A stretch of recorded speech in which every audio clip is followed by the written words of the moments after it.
Guten Tag, liebe Zuschauer. Good afternoon, dear viewers. I welcome you to the online conference Global Crisis Deutschland.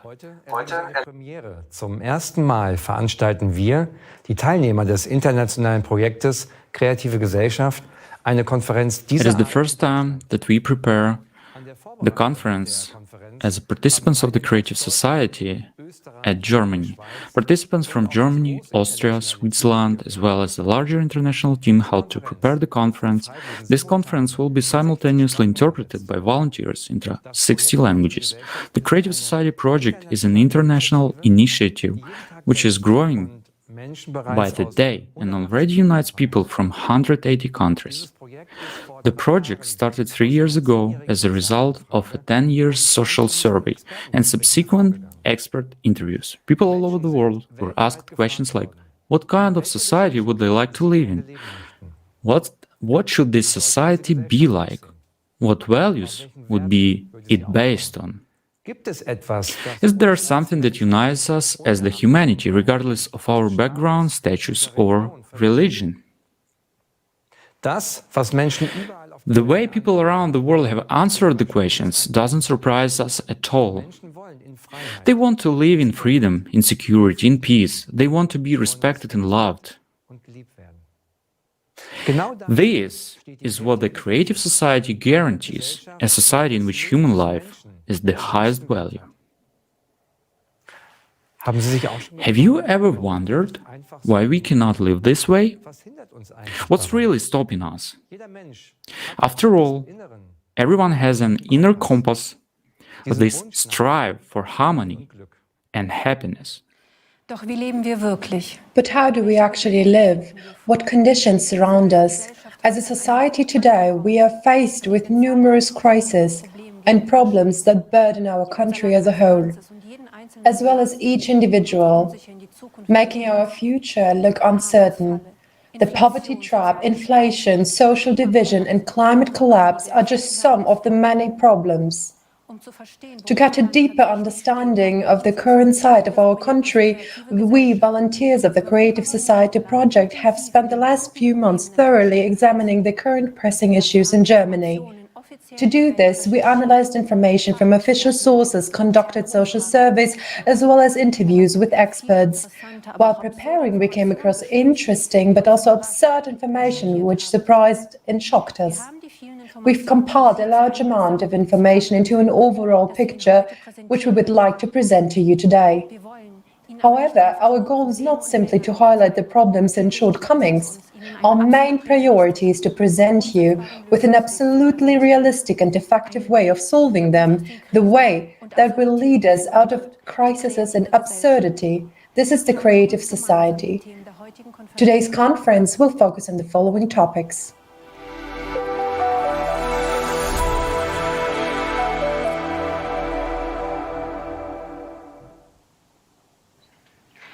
Liebe Zuschauer, dear viewers, life in our society is filled with crises and fears.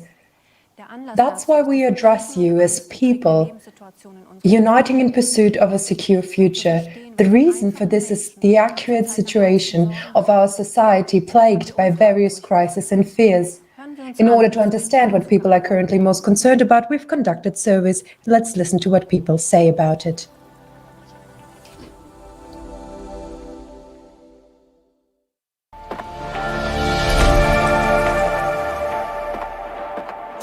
I also think what's happening here in Germany at the moment is very bad, that people feel so insecure. Where is its economy heading right now? Can you still afford everything if you go to work every day? Off the top of my head, I would say what worries me is that many people are in a difficult situation and that many people are, let's say, simply anxious or afraid about the future. How can I cope with that? Can I pay my bills now that we have the energy crisis? Everything is getting more expensive. My major concern is people's health and healthcare provision in the Federal Republic of Germany. That will be the main issue. care for the elderly, etc., also needs to be improved. We need more family doctors, more pediatricians in every area, and they should be distributed properly. I don't know, for example, how many pediatricians are available around here, but there are not enough of them. Similarly, there is a shortage of other specialists like ophthalmologists and ENT specialists. You can only see them when the situation is really severe. Speaking from my profession, the healthcare system is definitely a concern for me. I find it difficult, especially in recent years due to COVID, to see the limitations of the healthcare system. And despite this, nothing visible is being done for nurses, doctors, and all other therapeutic professions. And you can also see now we have shortages of medication. The supply is totally breaking down. The emergency rooms and outpatient care just can't handle it anymore, and people feel completely abandoned. Personally, what worries me, I would say, is the climate problem that we currently have globally. I'm afraid for my children, my grandchildren. I want them to be able to grow up peacefully and without worries, and not for my 5-year-old daughter to say to me, "Grandma, can houses where we live be also bombed?" I think that's terrible. Time and again, for centuries, there have been talks of peace, but it does not happen in reality. People don't really do anything for that, not even in Germany. Things have happened that didn't actually prevent many people from getting sick and dying. Instead, we should be focusing on improving the healthcare and education systems in Germany and ensuring that people live healthy lives, eat well, work well, and start doing so from an early age. If you don't come from at least a middle class or upper middle class family, you're already off to a very difficult start. And I think it's going to be all the more difficult in the coming years because we, young people, will have to bear more and more tax burden as the population gets older. It is always difficult to find an apartment in a new city when you have to move for that purpose, especially in big cities like Munich or Berlin. The real estate prices are, of course, much, much higher. And as a student, of course, you can't afford that. Actually, it's utilities and apartment hunting. Yes, we're looking for an apartment now. It's just very difficult because it has become much more expensive. In terms of our profession, we are forced to choose something that brings us money rather than choosing something that really speaks to our heart. Well, I think it would be great if you could say, all right, this way you could really contribute and make a difference, because then people start to act themselves. Yes, we are people. And what about the things that bring us joy, the things that nature gives us? What about those qualities that people really carry inside them? How is that developed? What is the money invested in? They talk about peace, but only a very few people really care about peace. And the gap between the poor and the rich in Germany is getting bigger and bigger. So that every person starts taking responsibility in their own environment. And instead of this, to return to the love that we carry within us and come together, to really say, okay, and make every effort to reach a common understanding and to commit to it, and in general, to show more love as human beings.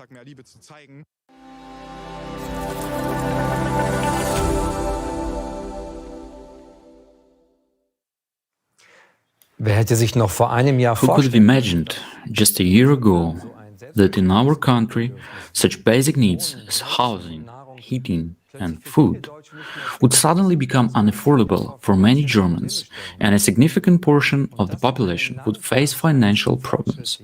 All this is happening in a country that is considered progressive and highly developed. So let's proceed to our first block, in which we will delve deeper into the issue of energy crisis.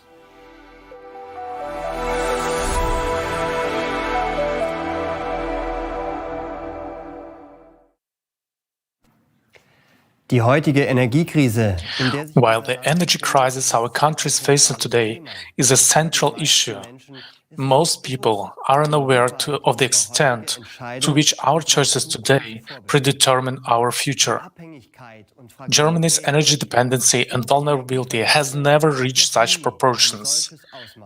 With the flood of information, is it still possible to have an overview of the complex situation we're in? Wir sind inmitten We are in the middle of geopolitical conflicts. we are concluding new energy supply contracts for which new multi-billion-dollar infrastructure has to be built in a very short time. Our energy artery is being blown up in the middle of the day, and no one cares. Renewable energies are being rapidly expanded, while our last nuclear power plants will soon be shut down. And these are the events that have unfolded before our eyes within just 1 year. Many people are not aware of the significance of these rapid events because every day we are in a survival state. What has led us to such a situation? The following video sheds light on the background and context of the current energy situation.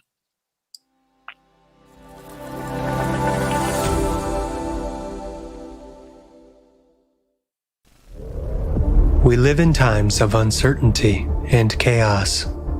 Energy prices are skyrocketing, significantly affecting both the people's lives and businesses. Everything we have been building for centuries is now crumbling before our eyes. Recently, we have experienced unprecedented price growth. Inflation continues to rise, and businesses go bankrupt.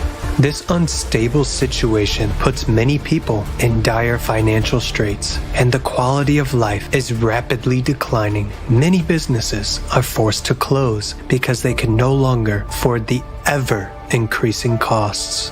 It was impossible to imagine that we could be threatened with a blackout, but we have been on the verge of it several times. And now, a blackout can happen at any moment. There is a real danger of overloading the power grid and disrupting the power, water, and gas supplies. In the event of a power outage, communications networks will also suffer. Telephone, mobile communications, and the internet could go completely out of order. We are just one step away from returning to the Stone Age. Because without electricity, all our technology and infrastructure will become useless, and we will no longer be able to live a normal, familiar life. What solutions are offered to us? While our taxes are used to subsidize energy companies, we have to wash less often, dress warmer, sleep in heating halls because we cannot afford heating, and because of energy savings. In our world, energy is a commodity traded on the stock exchange. The only winners of the energy crisis are the energy supply companies, which benefit from high prices. What brought us to this predicament? There is an opinion that the energy crisis was provoked by geopolitical conflicts, but the problems began with the energy transition. Back in 2000, the Renewable Energy Act was passed, becoming the basis for the energy transition. In order to reduce the consumption of fossil fuels such as natural gas, oil, coal, the focus has been placed on promoting renewable energy sources that would generate sustainable and productive electricity. Are we on the right track? Will we be able to achieve our goals? We are the country that has embarked on a radical energy transition. For decades, we had a well-functioning infrastructure that reliably provided us with energy. But we have shut down many of our nuclear power plants while importing nuclear-generated electricity from France. We are phasing out coal, but we buy electricity generated from coal in Poland. Now, we put all our eggs in one basket, the renewable energy sources. In this case, we have to be 100% confident in them, since green energy generation is weather dependent and therefore unstable. We continue to rely on coal, gas, and now also nuclear power to produce the missing electricity. There is also the problem of its storage and transportation. Currently, wind energy cannot be transported from the north to the south of the country because of the outdated and poorly developed power grid infrastructure, which leads to power shortages and possible blackouts. Green energy cannot be the only source of electricity in the country, but for some reason, we focus on it. This only increases Germany's already existing dependence on other countries and the vulnerability of our energy infrastructure. What kind of independence can we talk about if green energy alone cannot cover our needs, and we have to import 70% of our energy today?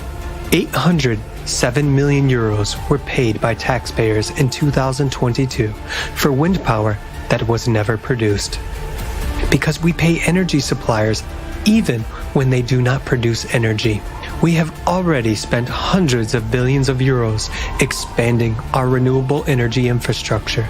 And with every new electricity bill, we continue to pay for it. In Germany, renewable energy makes up the largest share of total electricity production, and accordingly sets the most expensive tariffs. How many billions more do we have to spend on energy extraction technologies that are not the solution to our problems? Germany has always had the highest electricity prices regardless of geopolitical events, in addition to old contracts that are currently not being serviced but are still in force.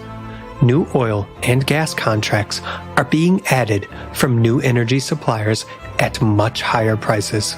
Moreover, new liquefied natural gas terminals are being built, which have already cost us 6.5 billion euros in 2022, and billions more are expected to be spent. We can barely keep up with current expenditures due to inflation, and our country is getting even deeper into debt. Who is going to pay for all this? For decades, we have been investing in an inefficient and very expensive green energy infrastructure. We are in the middle of a trade war caused by the geopolitical situation, and we have to suffer from skyrocketing prices and overall uncertainty. But we, people, do not agree to that. Yet, who represents our interests? The interests of people. The current energy crisis is not a natural occurrence, but rather an artificial one. Is it really impossible for such a developed country as our Germany to find a way out of the energy crisis?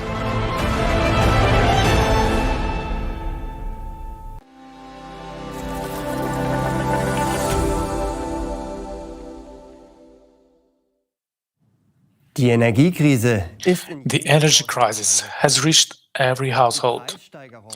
Price hikes on almost all goods and services are felt, and the extra costs can hardly be covered.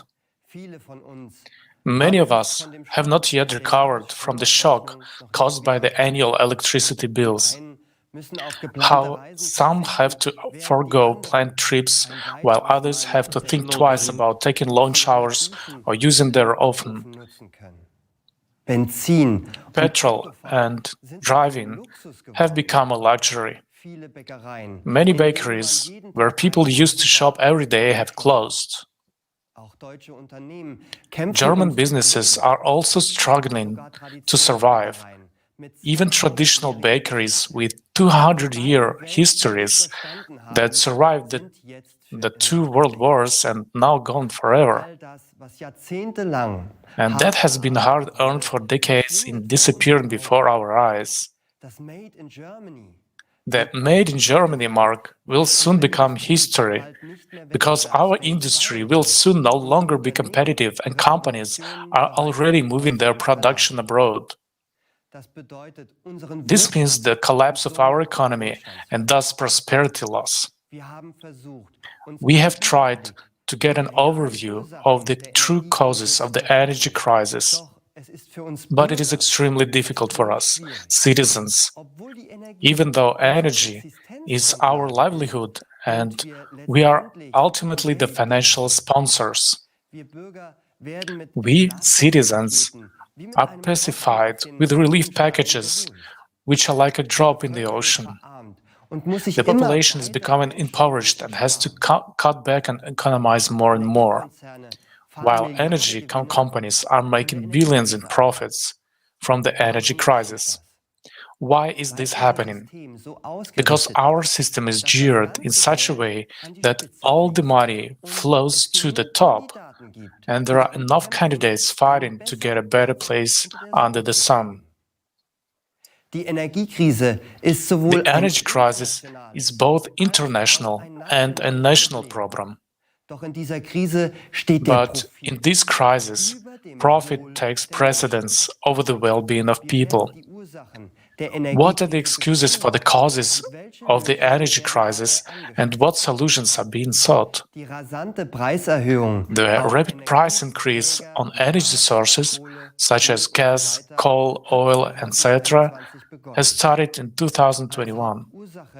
Germany's dependence on fossil fuels and the delayed energy transition are cited as the main causes. We now see that the situation has been exacerbated by geopolitical factors. It is assumed that if we had switched to green energies like solar, wind, and hydropower earlier, we would have already long been independent and climate neutral. Is green energy really the right solution? Die Energiewende ist ein zentrales Thema. The energy transition is a key issue in Germany. The aim is to achieve a climate-neutral energy supply by replacing fossil fuels with renewable energies. Well, this is seen as one of the main means to fight climate change. We would like to look at it from an energy supply perspective. What impact does the expansion of renewable energy have on the energy imbalance? We had a stable infrastructure that worked for decades, but now new variables are coming in. Look at the graph of how the energy mix has changed over the last 30 years. Due to the Renewable Energy Sources Act adopted in 2000, the share of green energy in Germany's energy mix is growing. The green part of the diagram on the left shows the share of renewable energies, which was 1.3% in 1990.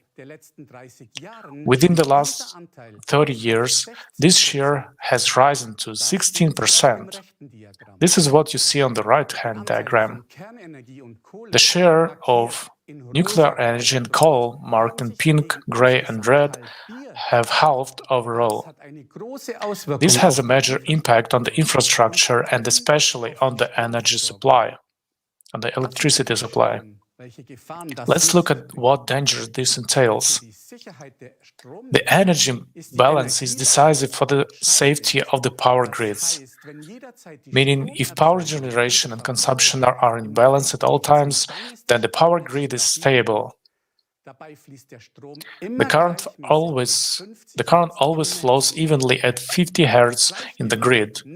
If the balance is not maintained, a deviation is about 0.5 Hz is enough to cause a grid failure.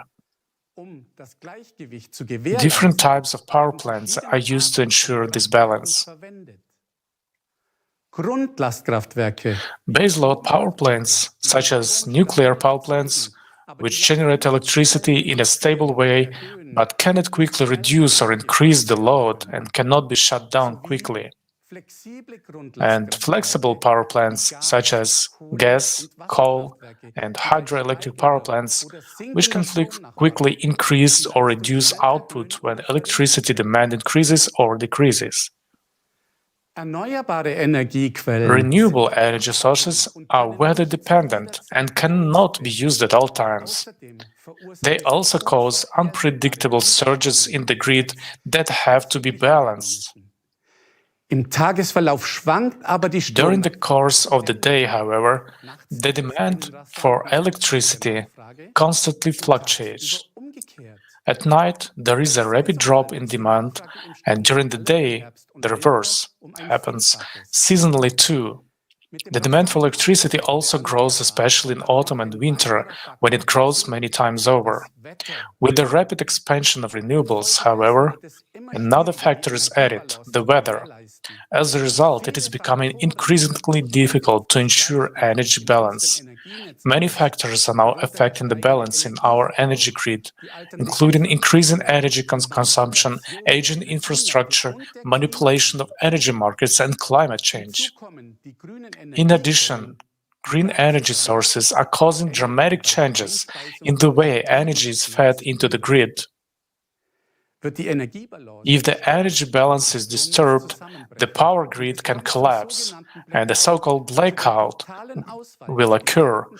That is the total failure of the entire power grid. Especially in the last year, the search queries as well as the presence of this topic in the media have increased very much. But people do not know that we have already been on the brink of blackout several times. The fact that we have safely survived this winter is weather-related luck. Let's hear what Mr. Herbert Saurup, president of the Austrian Society for Crisis Preparedness, has to say about the blackout danger. Yes, I'm observing the unfolding events with great concern, because 10 years ago, this was just a theory. From the systemic point of view, unfortunately, a lot of aspects that I discovered at that time have come true.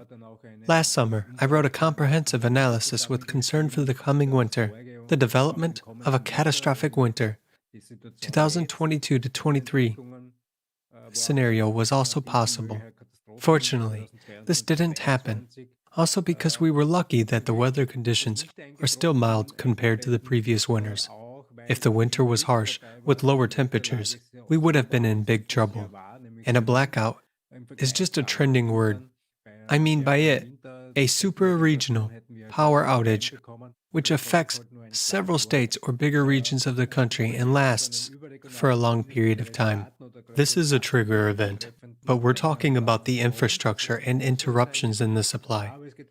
A critical factor is the interruptions in the supply, but not the power outage itself. I try to separate these two. I'm saying that there will be no help from the outside because it has affected everyone, and there are no extra resources. So, this is an incident that we haven't faced before. According to the report prepared by the Office of Technology Assessment at the Bundestag, Germany, for the year 2011, catastrophic events can develop in a matter of a week, and we are not ready for them. In Germany alone, 12,000 overrides were needed to prevent a blackout last year. In 2021, this number was 8,000. The dynamics of the development of events over such a period of time gives us a clear picture. While 20 years ago, such overrides were a rarity. It's important to know that we don't have national power supply systems, neither German nor Austrian, but there is a single European system, managed by 32 operators of the energy supply system in Germany, 4 of which run from Portugal to eastern Turkey, and from Sicily to Denmark, and all of them must be constantly balanced. In other words, energy cannot be stored. It must be produced exactly in the amount that is being used at the moment. And many people don't know about it. It's become complicated only in recent years, since more and more parts of this process have come into play. On the one hand, more plants are being built due to the energy transition, more photovoltaic installations and wind farms. On the other hand, all this must be somehow made regulated and controlled with the help of digital technology. An important factor is the existing reserve of previous large power plants. These are generators that produce electric energy. And the problem is that we want to shut them down on a large scale, or we have already done it. And this happens in Germany, where they almost phased out the use of nuclear, coal, and pretty much gas power. Amid all these events, there is a lack of stability, which means that if there is a power outage due to a series of unfortunate events, there is a great possibility that it would be impossible to stabilize the situation in this region. And this will be a large-scale power outage. The problem is that this safety technology was developed for the system that will soon cease to exist or will be used less and less due to the energy transition. There are many professional energy officials, particularly highly educated technicians, who talk about it openly, but no one listens to them and no one takes their concerns seriously. We as a society also must be prepared for such events because, unfortunately, we cannot trust the people that make decisions, but do not possess this foresight at the political level, as many things are pretty much driven by ideology, and with little understanding of technical issues, because infrastructure is a project that lasts for decades, and it is not possible to change plans within a few months. And we saw that last year. On the one hand, nuclear power phase-out was delayed again, and on the other hand, coal-fired power plants that should have been dismantled were brought back. Meanwhile, there are more and more officials who are doing nothing and saying, "We'll wait and see what's going to happen," which can be dangerous. My main critical concerns regard the fact which I failed to understand over the past 10 years: who coordinates everything in Europe? Distribution system operators are still working perfectly and are well coordinated, and yet they are saying that since they don't know where and what is turned off, or where and what is generated, they are unable to adapt to such changes as rapidly as various decisions being made lately in political circles. And this is the problem of Germany, first of all. We always make the second step before making the first one, meaning we turn something off before we find a replacement for it. And later, some averaged indicators in research supposedly prove that it works. Yes, everything works on paper, especially with averaged indicators. Yes, France has enough nuclear power, Poland has enough coal. There is enough in the system. But there should be enough, not only in the system, there should be enough at the regional level. Because if there is no current reserve in the northern part of Germany, or in the European region of Denmark, there would be instability, which could lead to big catastrophes.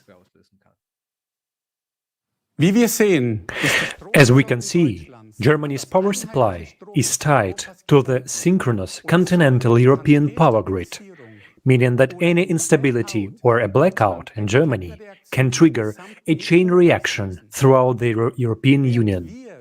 While we are talking about sustainability and independence, there is an increasing risk that our security will be challenged. Can you imagine these implications? Nothing gonna work anymore. Absolutely nothing. It's not about household electricity only. Safe water and food supplies, public transport, mobile networks, sewage systems, and so on, all will come to a standstill since they all need electricity. The world is just looking at Germany in disbelief. The world's stupidest energy policy. These are the headlines of the international newspapers. Not a single country has come up with the idea of simultaneously shutting down traditionally reliable baseload power plants, such as nuclear power plants, and switching to unreliable renewable energy sources. We luckily managed to make it through the winter, but the last nuclear power plants are set to be decommissioned soon. We'll be as lucky next winter as we were this year. With the growing share of renewable energy and the simultaneous phase-out of conventional energy sources, it is becoming increasingly difficult to maintain the most important aspect of the energy supply, the energy balance. Green energy is weather-dependent and therefore unstable. When there is no wind, not enough light on the cloudy days or at nights, or too much sun and wind, green energy sources create highly unpredictable fluctuations in the power grid, which have to be compensated by the fossil-fired power plants. It is these energy sources that are about to be shut down and in the near future because they are not environmentally friendly. But how do they in fact cope with winter recessions? In January 2021, when there was no wind in Germany, they used coal-fired power plants located in Romania and Bulgaria to make up for the power shortages. However, a very large amount of electricity that had to be transmitted through the grid in several countries caused the power system in Croatia to collapse, leading to power outages in certain parts of Europe. Energy experts emphasize that we barely managed to avoid the Europe-wide blackout. But if too much electricity is produced, the stability of the grid must also be ensured. The solution would be to store this electricity. One such example can be found today in Australia. Australia paid $200 million to build and install a 100-megawatt battery storage system. The energy of such a battery is enough to power 30,000 homes for 1 hour in the event of a power outage. So $200 million for 1 hour of electricity, and then what? What happens if there is no export or excess electricity from Germany? Then, for instance, the production of electricity by wind turbines is limited by the power operator, the grid operator, due to grid overload. Yes, you heard me right. Even in an energy crisis, the capacity of wind turbines is intentionally limited, even when there is sufficient wind. As consumers, we are urged to conserve energy, yet we are paying for electricity that is not even produced. Last year, only 800 million euros were spent on this. Isn't that absurd?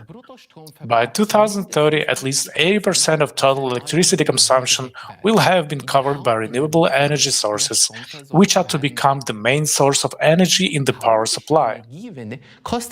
According to the Düsseldorf Institute of Competition Economics, the chaotic energy transition to alternative energy sources will cost us citizens more than 500 billion euros by 2025. And there are estimates that the total cost could amount to 1 trillion euros by the end of 2030. That's about 10,000 euros per German citizen. Let's take a look at the infrastructure and see how far this money has actually taken us after 20 years of energy transition. Electricity generated from wind power, which is planned to be increased threefold in the north of the country, cannot currently be transported to the south, as there are simply no power lines for this. Municipalities are already suing against the expansion of these power lines. Even with optimistic projections, the expansion will not be achievable in the next 7 years. In Bavaria, where green energy is produced in large photovoltaic plants, it cannot be fed in the grid due to the old and completely overloaded network. Another aspect of the energy transition is the substitution of electric cars and their charging stations. The same applies to massive expansion of heat pumps, because according to new legislation, from 2025 onwards, neither oil nor gas heating systems may be installed. The Federal Network Agency even warns that if we continue to charge electric cars at the charging stations and expand the use of the heat pumps, there will be massive problems with the power grid infrastructure, and this may lead to power outages. Wasn't the last 20 years enough time to understand that green energy is not our path to independence? The extreme energy insecurity and increased risk of blackouts due to the expansion of renewables is far from the whole story. Renewables are driving us into economic ruin for a promise that is not being fulfilled. Germany pays the second largest electricity prices in the world, while even our neighbors pay less than half of what we do. Prices are driven up artificially by trade wars, which lead to a scarcity of energy sources and speculation in the electricity market, where one can buy cheaply and sell at higher prices at the right moment. Another price driver is the so-called merit order principle. This states that every day, regardless of the energy source, the producing power plants are ranked in order from the cheapest to the most expensive. The last power plant in this sequence, that is the most expensive one in electricity production, which is connected to cover the electricity demand at the moment, determines the selling price for all other producing power plants according to this principle, even if they actually produce significantly cheaper electricity. An example from 2022. If only one very expensive gas-fired power plant is needed, then all other nuclear, coal, solar, and wind power plants will receive the highest price corresponding to the gas-fired power plant. If the power plants that produce cheap electricity could pass on the price, our electricity prices in the current situation will be much cheaper.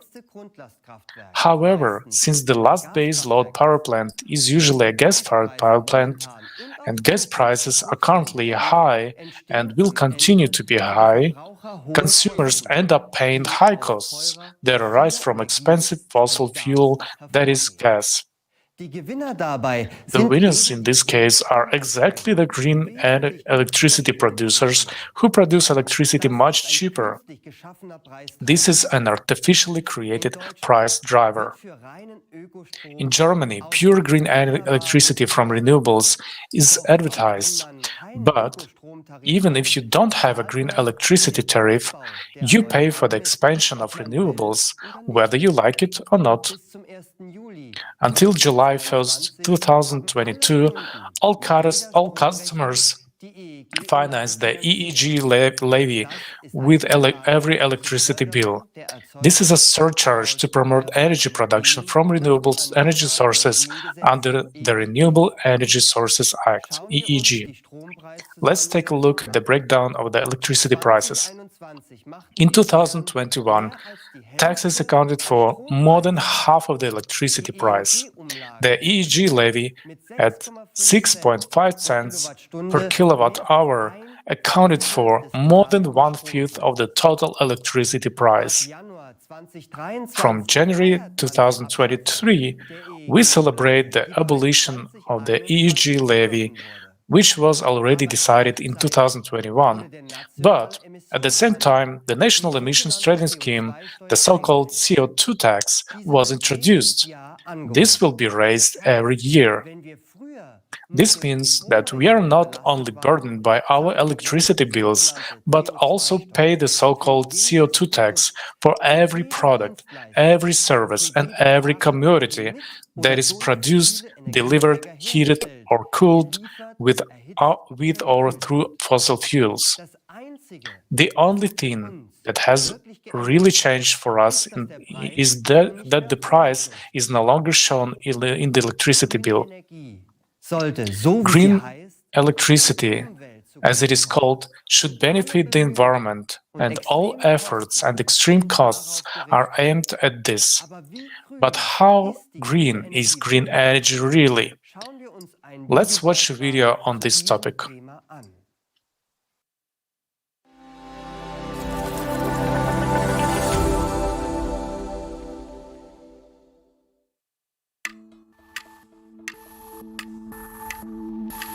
Today, renewable sources make up about 28% of total energy. But in order to produce them, we still use non-renewable natural resources. All this continues to contribute to the depletion and pollution of the planet. Solar panels, for example, contain such heavy metals as lead, cadmium, and mercury. During operation, they leach into the ground and evaporate into the atmosphere. Waste from solar panels is 300 times more toxic than nuclear waste and requires special disposal. But since it costs more than production, they decided not to bother with it and send the used panels to landfills in poor countries. So far, not a single country in the world has regulations for their disposal. According to scientific studies, by 2030, there will be up to 8 million tons of green waste in the world. And by 2050, this volume will increase to 78 million tons. Let's imagine how these numbers would increase if we completely switch to these sources. Is this calculated in the reports? And is this topic explored that deeply at the conferences? As you can see, this only makes the environmental situation worse. And this is just the tip of an iceberg that we have to look into deeper. So, what's wrong with wind farms? Let's start with our wallets, out of which you and I will have to pay for these ambitious solutions. Building a wind farm requires an enormous investment of money and resources. The service life of a wind farm can be as long as 30 years or more, but many wind turbines are decommissioned at the end of 20 years subsidy period, regardless of their functionality, due to lack of economic benefit. And during this time, it manages to recoup only 78% of the money spent on its construction and installation. We are not even talking about maintenance, which implies building special purpose vessels, expensive utility high-rises, and constant replacement of blades. One wind park requires more than 500 tons of lubricants, which is comparable to 9 tank cars of railway trains, which, by the way, are also produced from non-renewable resources of the planet. Just think about it. The size of the turbine blades can be as big as the length of a soccer field. And do you know what they are made of? That's right, of that very plastic that we continue to struggle with so unsuccessfully around the world. Due to their gigantic size and hazardous chemical composition, they can't be recycled. So the classic solution is that the blades are taken to landfills or exported to other countries for a fictitious recycling. This, therefore, poses an insurmountable problem for our environment. The need to produce lightweight and strong rotor blades leads to another critical problem: the use of balsa wood. Currently, according to the German Federal Environmental Agency, more than 90% of the balsa wood harvested worldwide is used in wind turbines. The rest is split between yacht construction and model building. To meet the demand, loggers and traders loot the Amazon rainforest for balsa wood reserves. They have spared neither indigenous territories nor those of nature reserves, and this has led to serious social conflicts. The felling of balsa trees is detrimental to nature.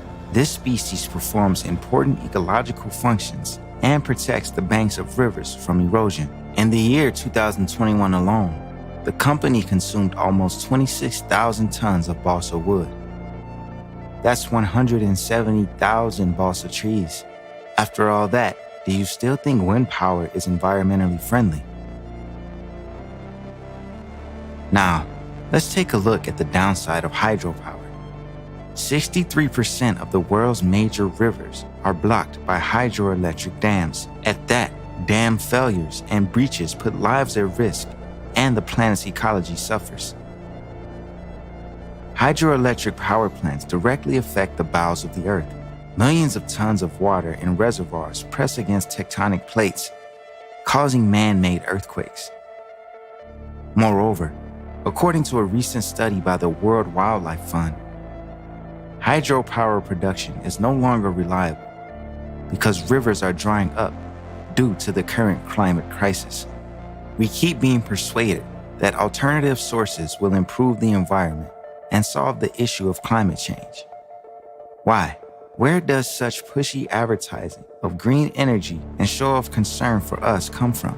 After all, it is not profitable for the states that are forced under pressure to subsidize these projects and buy this energy at 5 times the price of traditional energy. Germany is a prime example. By shutting down most nuclear power plants in favor of green energy, it has hit a dead end. On the most productive days, green technology generates only 17% of total energy consumption. So today, it has to buy energy with huge amounts of taxpayer money from the same non-green nuclear power plants in neighboring countries. Isn't that absurd? There's also another important fact worth noting. Renewable energy depends on the sun and wind, So it must either be used immediately or accumulated. Yet, electricity is a complicated and expensive commodity to store. Let's calculate how many batteries are needed to store electricity and use it during periods without wind or sun, or during emergencies. Just imagine, an average two-person family consumes about 235 kilowatts per month. About 100 batteries of 2.4 kilowatt would be needed to cover one family's monthly electricity needs. Now let's recall that a battery is the conversion of electrical energy into chemical energy and back again. To create them, harmful chemicals are used that cannot be recycled. And in order to produce cobalt, child labor in underground mines in the Congo is used. All this is done to allow us to breathe supposedly clean air. Now to summarize, with such aggressive promotion of alternative energy sources, are we taking into account their low efficiency factor and impact on ecology? Considering all the above, we should answer the following questions together. Should we actively develop alternative energy if it has so many disadvantages? Is it beneficial for us as humanity today? Or should we put our efforts to find a more effective solution?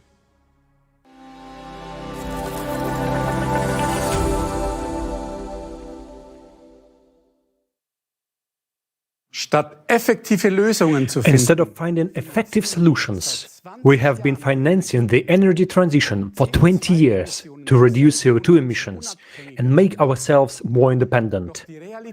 But reality tells a different story. Germany's dependence on both other countries and fossil fuels is growing.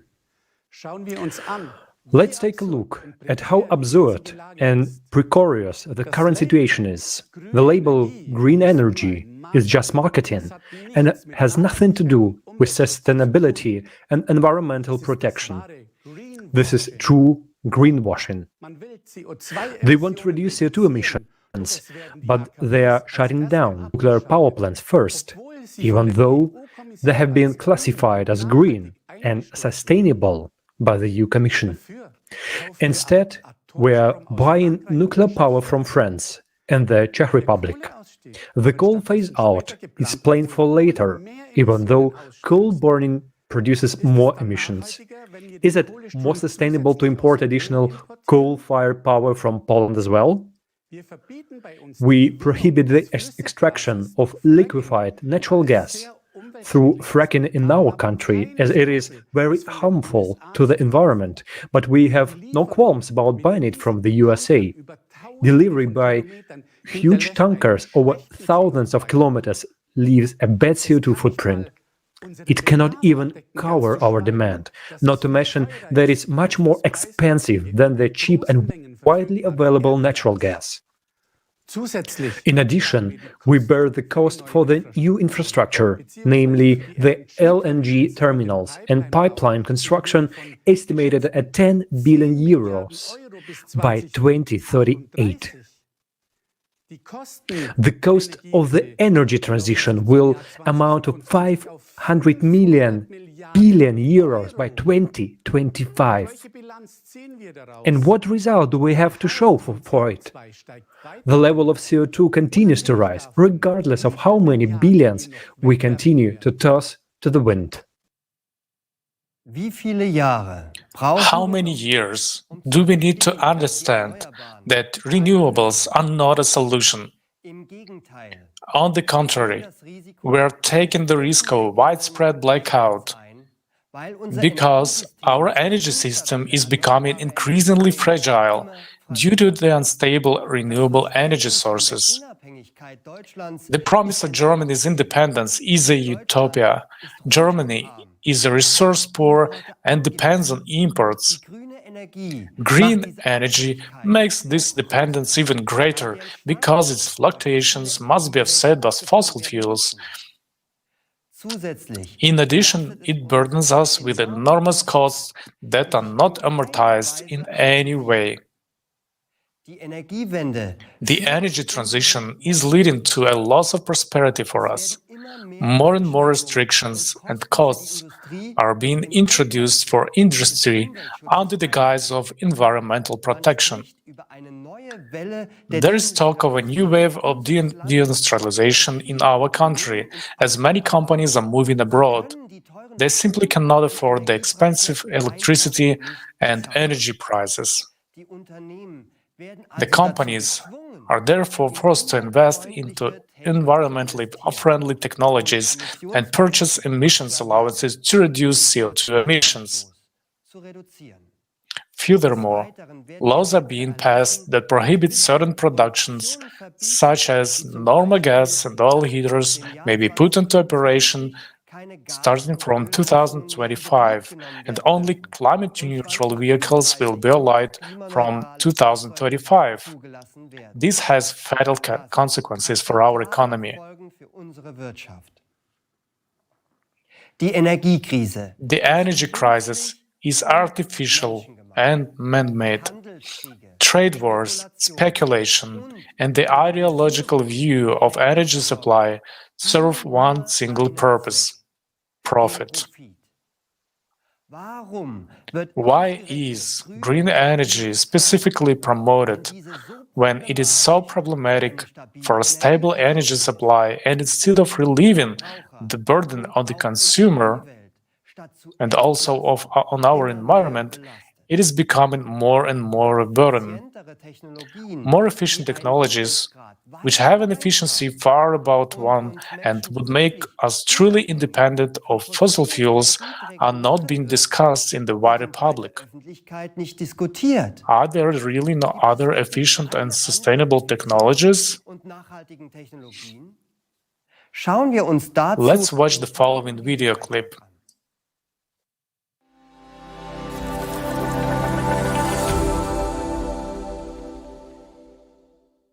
Right now, we are totally dependent on our planet's non-renewable resources or weather conditions for our power industry. In the pursuit of producing more power, we are destroying nature. Also, we are jeopardizing our own lives. If this is the limit of our dreams and technological capabilities, we need a new technological leap, and we are able to do it now, but only on one condition. First, let's understand how realistic such a leap is and what benefits each person would gain from it. Fuel-free generators, what are they? Let's start by comparing them with traditional generators. The efficiency of traditional energy sources is extremely low. Efficiency of thermal power plants, up to 43%. Efficiency of internal combustion engines, up to 40%. Efficiency of nuclear power, up to 35%. Efficiency of solar panels, up to 22%. Even if we go to the most efficient hydroelectric power plant, we can see that its efficiency is no more than 85%. And at the same time, we lose most of this energy while we are transporting it to the end consumer. Because it's impossible for us to implement and put hydroelectric power plant in every home. But it's very possible for us to equip every home with an FFG. The fuel-free generators requires energy only for its startup, and then it operates autonomously, which means the efficiency of fuel-free energy is greater than 100%. Thus, FFG is not a perpetual motion machine, since it requires an input of energy, but a smaller amount than what energy it can produce. An obvious question arises: how energy then would be generated if no fuel required for that? We know from the school physics class that according to the law of energy conservation, we can't get more network output than we had spent on it. But this law only works in a closed systems, whereas FFG is an open system and it receives energy from the surrounding space. Scientists of the Russian Academy of Sciences experimentally confirmed that, for example, during the operation of magnetic FFGs, the space around the generator does not heat up but cools down. Instead, there are many myths and fakes around this technology that discredit the very existence of FFGs. Someone tries to make money from selling fake devices. Real inventors are being intimidated and even physically eliminated. Many developments were stolen or destroyed. Why is this happening? Energy is not only a tool of manipulation, but also a tool of political influence. It brings billions of dollars in profits for energy corporations, which will be gone instantly with the implementation of FFGs. Consequently, their power over us, those who buy energy and depend on this resource, will disappear too. However, despite all the obstacles, we have working devices from officially recognized inventors. Let's take a look at some of these developments. Magnetic generator. Its original inventor is considered to be John Searle, who used custom-made magnets in his machines. Since 2019, based on a similar technology by the inventor, Dennis Danzig, a US company has been supplying power to its customers using plants with a capacity of up to 25 kilowatts. Since 2019, it's no longer science fiction. Only those who are far from science and do not monitor new technologies laugh on FFGs as a fiction. Therefore, those who make fun at FFGs themselves gave a fun on others. Let's continue. A whole range of fuel-free generators was developed in Ukraine. The principle of operations of these generators was based on a looped electromagnetic gun, a pulse power system. For example, one of the systems produced 25 kilowatt of free energy on a conventional generator with an input of 3 kilowatt. The efficiency is 833%. Gravity generators. In one type of such machines, the pneumohydraulic principle is used. The generator runs on the buoyant force of water according to Archimedes' law. The output of such units depend on their size. The most famous generator of this type is called kinetic power plant. It is also known as Roche generator. Such generators are produced by a German company which has branches in Mexico, Serbia, Switzerland, and Colombia. According to official expertise, the compressor of the generator of one of its units consumes 4.5 kilowatt, while a generator itself produces 11 kilowatt of electricity. That is, the efficiency is more than 200%. How much is that? Is a typical country home power consumption. 6 kilowatts per hour. Radio wave generators. Their inventor is Maxwell Chikumbutso from Zimbabwe. He is called the African Tesla. A very compact African technology made it possible not only to create a free energy generator, but also to upgrade a car so that it could move without fuel or recharging. As a result, even a helicopter was upgraded. Recently, the inventor presented a very small 500-watt power generator. Its output allows you to power a widescreen TV from free energy. And there are dozens of less-known inventions in different countries. In the USA, Malaysia, Georgia, India, Turkey, Japan, Uzbekistan, Mexico, New Zealand, and many other countries, there are research teams developing fuel-free generators. How is that, you may ask, and how it's possible to launch these technologies? How inventors are still alive and their generators are not yet been destroyed?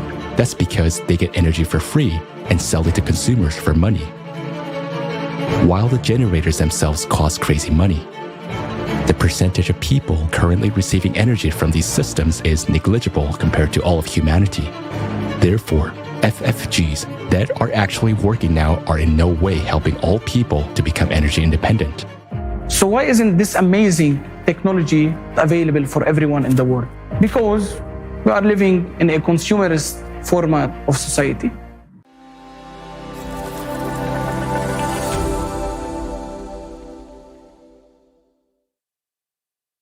Wie wir gesehen haben, gibt es bereits. As we can see, there are already technological solutions that can provide a fuel-free, efficient, and safe energy to the population. Many who have watched this video are asking, why do we have to keep paying our electricity bill? Why don't we nationalize fuel-free generators and provide everyone with free energy surely would be a logical solution for the energy crisis. Imagine if every household had such a device at their disposal and there was no such thing as utility bills anymore. This would not only be real energy transition, this would be a totally new stage of social development in the area such as manufacturing, transportation, and communication. No harmful waste, no environmental disasters, no energy shortage. Yes, in a creative society where all resources and scientific knowledge belongs to human society, such would be our everyday life and daily life. But our reality is different. In the profit-oriented society, all conditions are created to turn essential resources into a business. There are wars for new markets, speculations and open terrorist attacks on civilian energy infrastructure. Even the air is taxed. Thus, over the FFGs are being turned into an expensive commodity, even if their production cost is negligible compared to their output. What would happen if tomorrow we introduce such technologies as FFGs worldwide without changing the format of society? Many millions of people employed in the energy sector would become unemployed overnight. Their families will lose their livelihoods. The ensuing economic collapse this makes, as well as mass social unrest, would plunge the world into chaos in addition to already existing crises. Because in today's society, people are not protected. The energy, just like the human life, is just a commodity. What would be the best thing for all of us? Energy supply, just like water, is a human right and not a nice-to-have product, but a vital foundation of life. The introduction of FFGs requires social security for every individual and a new needs-based economic system, transparency and direct citizen participation in social decisions. This is enshrined in the 8 pillars of the creative society, and the introduction of these pillars at the legal level will actually guarantee the human rights to which we are entitled, such as freedom, security, and the dignity of life, or a dignified life. Thank you very much, Gunther. Later on, we'll tell our viewers in detail about the creative society format, and we'll also touch upon the topic of energy supply as well. So be sure to stay tuned. We would like to remind you that this conference is being simultaneously interpreted into 60 languages. The topics we address today are extremely important but also sensitive. Therefore, there is a possibility that our live broadcast may be blocked. So please continue to share this conference and stay tuned on other platforms. The links to our live broadcast can be found in the description below. In our next block, we're going to look at the social sector of our society and how it relates to the economic system. The social crisis is affecting more and more people in our country. We have compiled the information we gathered into a documentary. So let's take a look at the current state of affairs in Germany today.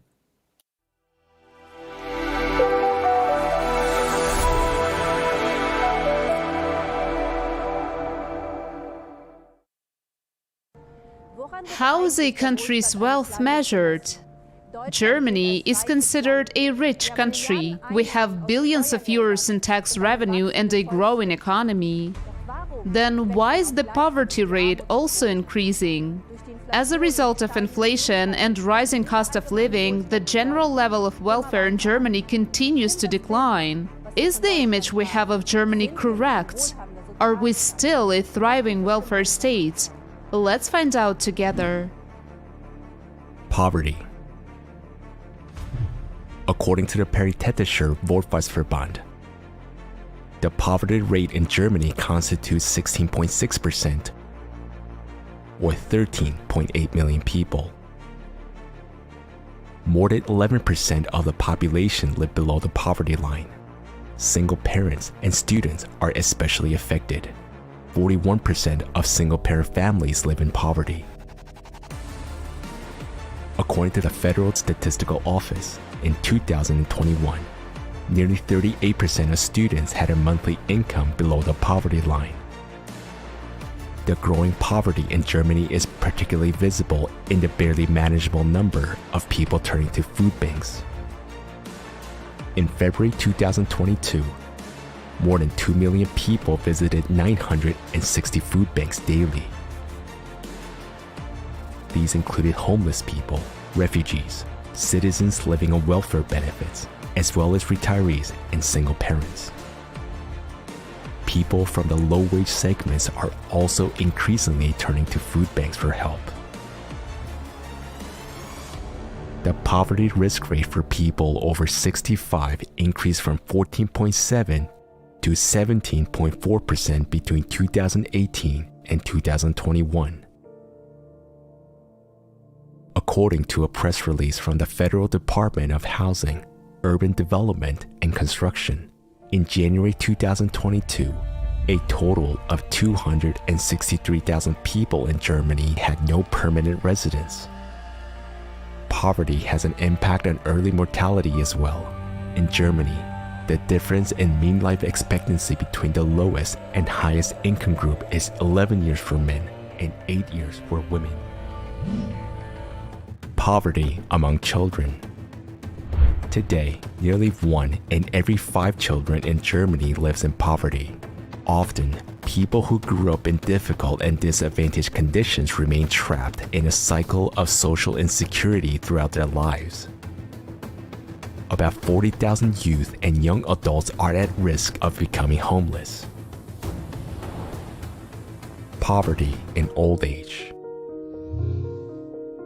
The next most vulnerable group is people over 65, and according to forecasts, the level of poverty in this group will keep increasing.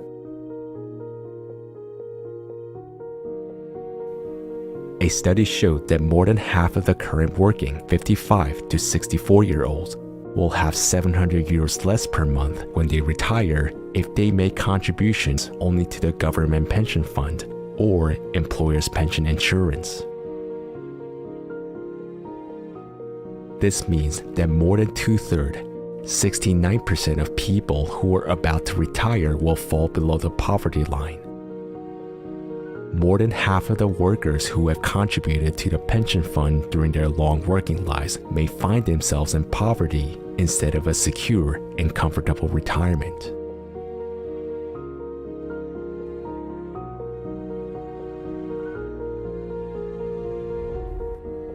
And although there are thousands of organizations in Germany that fight poverty, such as National Conference on Poverty, the German branch of the European Anti-Poverty Network, poverty rates continue to grow. Isn't the purpose of welfare benefits to prevent poverty? If we live in a welfare state, then people who are currently unemployed should also be able to participate in public life and have their basic needs covered by public aid, shouldn't they? Our fundamental law states that everyone deserves to live a decent life. But how decent is it when a person can barely pay his bills or when he has to go to food banks in order to feed himself? Unemployment. Over the past 3 years, the unemployment rate has shown a positive tendency. Does this mean that more and more people are finding jobs and thus can improve their standard of living? Does the statistics on unemployment tell us the real number of people who still need social benefits despite having a job? What do the statistics reflect? This is a question of accounting and interpreting the data. There are some people who are not listed in the unemployment statistics at all, although they receive social benefits. This includes everyone who has minimum employment or a job for €1, who are looking for work or pursuing a vocational training, as well as those who are having difficulty finding work or who are sick. According to official statistics, this already makes a discrepancy of almost 800,000 people. Also, statistics do not take into account people who are not registered as unemployed and are not looking for work. They are called hidden reserve or inactive population. These are almost 3.1 million people who are not actively looking for work at the moment, but would like to get a job. For instance, housewives. Then how true are the unemployment figures in fact? According to the German TV news service Review of the Day, politicians continue to change the wording of the unemployment criteria in such a way that officially unemployment figures are declining, although in fact they're rising. Due to the constantly changing basis for calculating statistics, it is impossible to directly compare current figures with the previous ones. Labor shortages. On the other hand, in addition to unemployment, there is ever-growing labor shortage in Germany. There is a lack of skilled workers, especially in the social professions. There are not enough teachers, doctors, nurses, and childcare workers. Up to 60% of vacancies in healthcare and education are not filled. Whether they're academic professions in medicine, or STEM fields, meaning science, technology, engineering, and math, or non-academic professions. There is a shortage of professionals everywhere.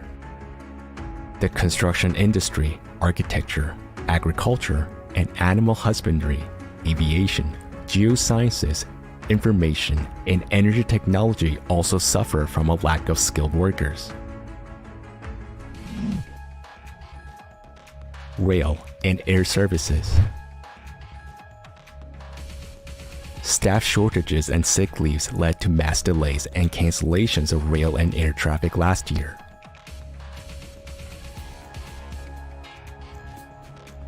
Because railroads lack switchmen, between January and October 2022 alone, there were delays amounting to 375,000 minutes.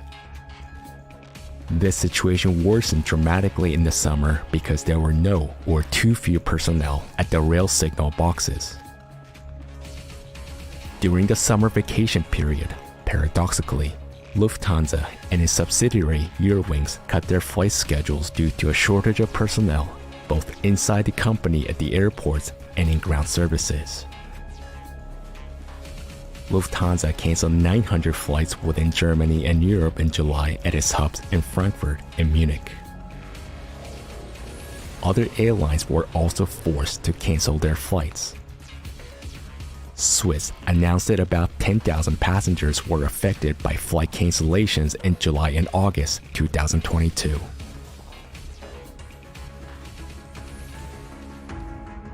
In December 2022, the number of vacant jobs for skilled professionals reached 1.2 million. Compared to the same month of the previous year, the number of vacancies increased by 44,000. That is a 2.9% increase. The number for the year 2022 were the highest in 10 years. In addition, there are a large number of job positions available for unskilled workers. In 2019, the German Economic Institute (IFE) published a study indicating that more than half of the 753 professionals examined experienced labor shortages. According to studies, the skilled worker shortage is now jeopardizing companies' success even greater than rising prices for energy and natural resources. Nearly half of all companies in Germany are forced to cut their operations due to staff shortages. The labor shortage is currently costing Germany almost 100 billion euros.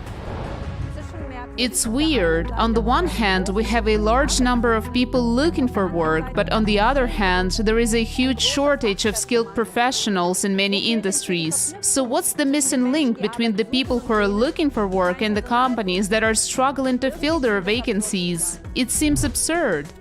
Housing market. The general crisis has also reached the housing market. Housing is in short supply. The German market is in absolute state of emergency. Already in 2020, 8.5 million people in Germany were living in overcrowded apartments. The problem continues to grow. Experts at Deutsche Bank are already sounding the alarm. They expect an unprecedented housing shortage and a deep construction recession in Germany in 2023. Rent control measures don't help much either. When housing is in short supply, people are forced to pay inflated prices per square meter because competition among tenants for every available apartment is so fierce that people have to take what they can get. The shortage of housing can be regulated by the government through allocating more social housing, but instead, the number of public housing units continues to be reduced. Between 2006 and 2019, the number of social housing units decreased from 2.1 to 1.1 million. About half of state-owned social housing became private property. In addition, fewer and fewer new buildings are being built. Supply shortages during the pandemic led to higher prices for building materials, ranging from wood to steel. And then came the shortage of construction workers, and finally, the cost of heating skyrocketed. Because of rising interest rates, fewer and fewer people could afford to buy a home. In Germany, every child is given a tax number at birth, but apparently no thought has been given to their enrollment in school. Because how else can one explain the fact that in many cities an old and partly dilapidated school building awaits the children on this day? Mold on the walls, restrooms in need of renovation, and broken heating systems. Many school buildings in Germany have not been renovated for decades. As early as 2017, there were reports of dilapidated schools in Germany. Now, 5 years later, reports of the catastrophic condition of Germany's school buildings have surfaced again. For decades, the renovation and construction of new schools have been neglected. And this has had fatal consequences. Almost everywhere, there is now lack of suitable rooms for modern full-day education. Childcare facilities. The situation is no better for the youngest children. Germany currently lacks around 384,000 daycare places. In a Tagesspiegel newspaper report, an expert warns that the system is on the verge of collapse. Childcare groups are short of staff to take care of the children, despite the fact that mothers are forced to rely on these places due to financial pressures. Education. The staff shortage is especially acute in schools. According to estimates by the German Teachers Association, there is a shortage of up to 40,000 teachers at schools in Germany at the start of the 2022-23 academic year. The provision of lessons has deteriorated in all federal states. A quarter of all beginning teachers suffer from burnout syndrome. Almost a third of teachers quit the classroom within 5 years of qualifying. The teacher shortage has been around for several years already, so it cannot be explained by the recent influx of immigrant children. Pupils are also increasingly suffering due to lack of teachers, since many schools cannot provide lessons according to the planned schedule. The German education system has become outdated both in its structure and in many of its methods. Increasingly high demands are placed on pupils, which tend to overwhelm them. Another decisive factor and a basic prerequisite for learning and participation in the classroom is the mental health of the students. Currently, up to 20% of children and adolescents in Germany show signs of mental health problems. Education paves the way to the future for the younger generation, and it shouldn't limit anybody in their capabilities. Today, in many schools, both teachers and students suffer from psychological stress, teacher shortages, and lesson cancellations. What's the value of education in our current format of society? Isn't the education of our children the most important investment in our future? Medical and nursing care. What situation do we have in the healthcare sector? As they say in professional circles, there have been cutbacks at every corner and every end for years, and they're getting bigger every year. There is a shortage of not only junior and middle medical personnel, but doctors as well, and everything suggests that this shortage will increase even further in the coming years. According to Alan Lundeshausen, Vice President of the German Medical Association, it now takes 1.2 people to fill one full-time position. She says part-time work is one of the last guarantees for regular working hours without overtime work.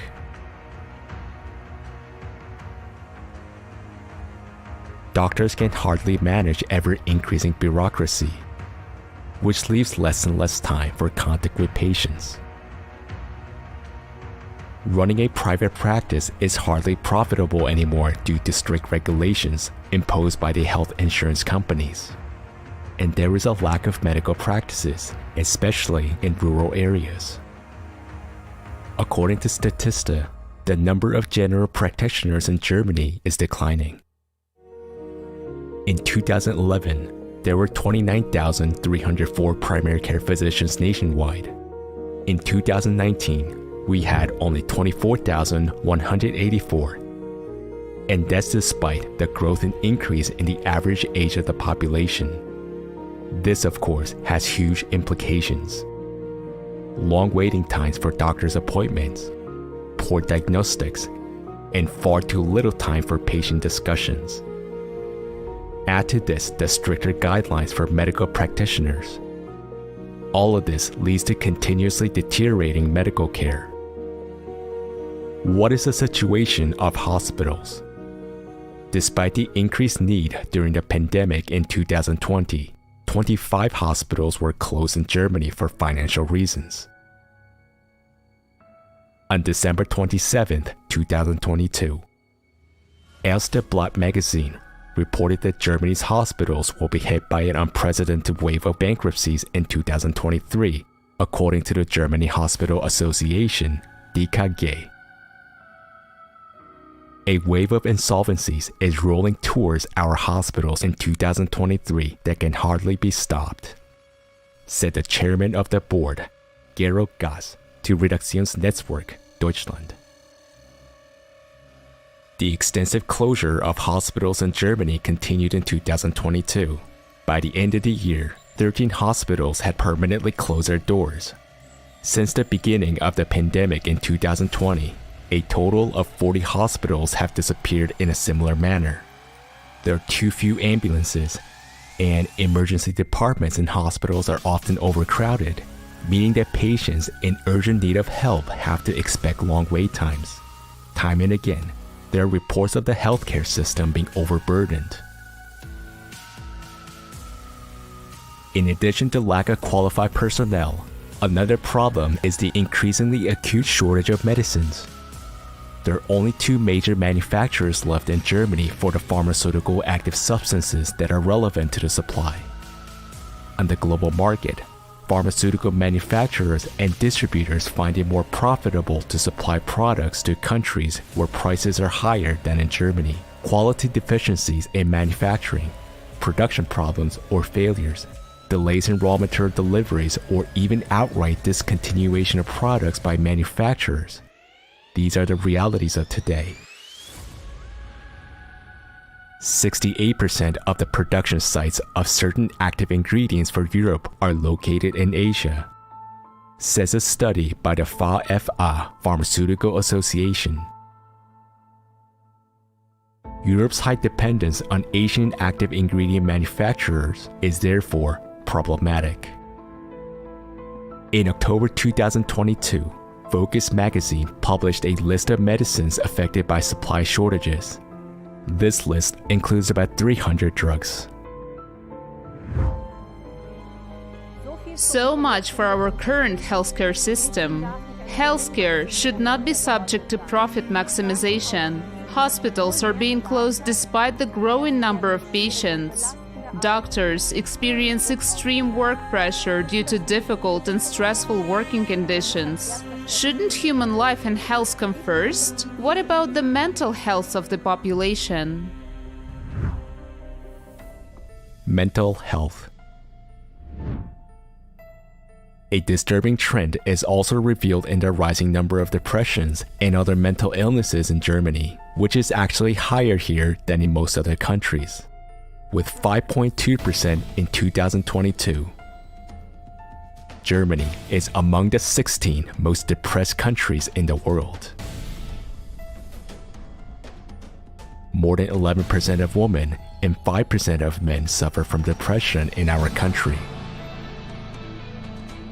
More people have died in Germany from suicides than from drugs and traffic accidents combined. The majority of these suicides were caused by depression, which was often inadequately treated due to lack of places to receive therapy. According to the Federal Association of Psychotherapists, the average waiting time to receive psychotherapy in Germany is 20 weeks. Violence. A great fear shared by many people, and especially parents, is the fear of violent crime. In August 2022, the Review of the Day TV news program reported that an average of 49 minors had been victims of sexual abuse in Germany last year per day. There has been a 53% increase in the distribution, acquisition, possession, and production of sexual abuse images over the past year. This is in addition to a 10% increase in physical abuse, as well as dramatic increase in the distribution of abuse images among minors. Last year, for example, 17,704 children under the age of 14 were victims of sexual violence. 2,281 of them were under the age of 6. Is this the world we want to live in? It's hard to comment on the inhumanity in which we live. It's painful to realize that adults can harm children instead of protecting them. Isn't it our duty as a society to put a stop to this? According to statistics, every third woman in Germany has been a victim of physical and/or sexual violence at least once in her life. About every fourth woman has been a victim of physical or sexual violence by her current or former partner at least once. Considering everything we have just seen, can we still call our country a welfare state? Do we feel safe in such a society, and where are we heading if there is degradation in all areas of our lives? We should look at the big picture and realize that it is we, the people, who support this form of society through our passiveness. If we want to live differently, then we should act. Now is the time to do this.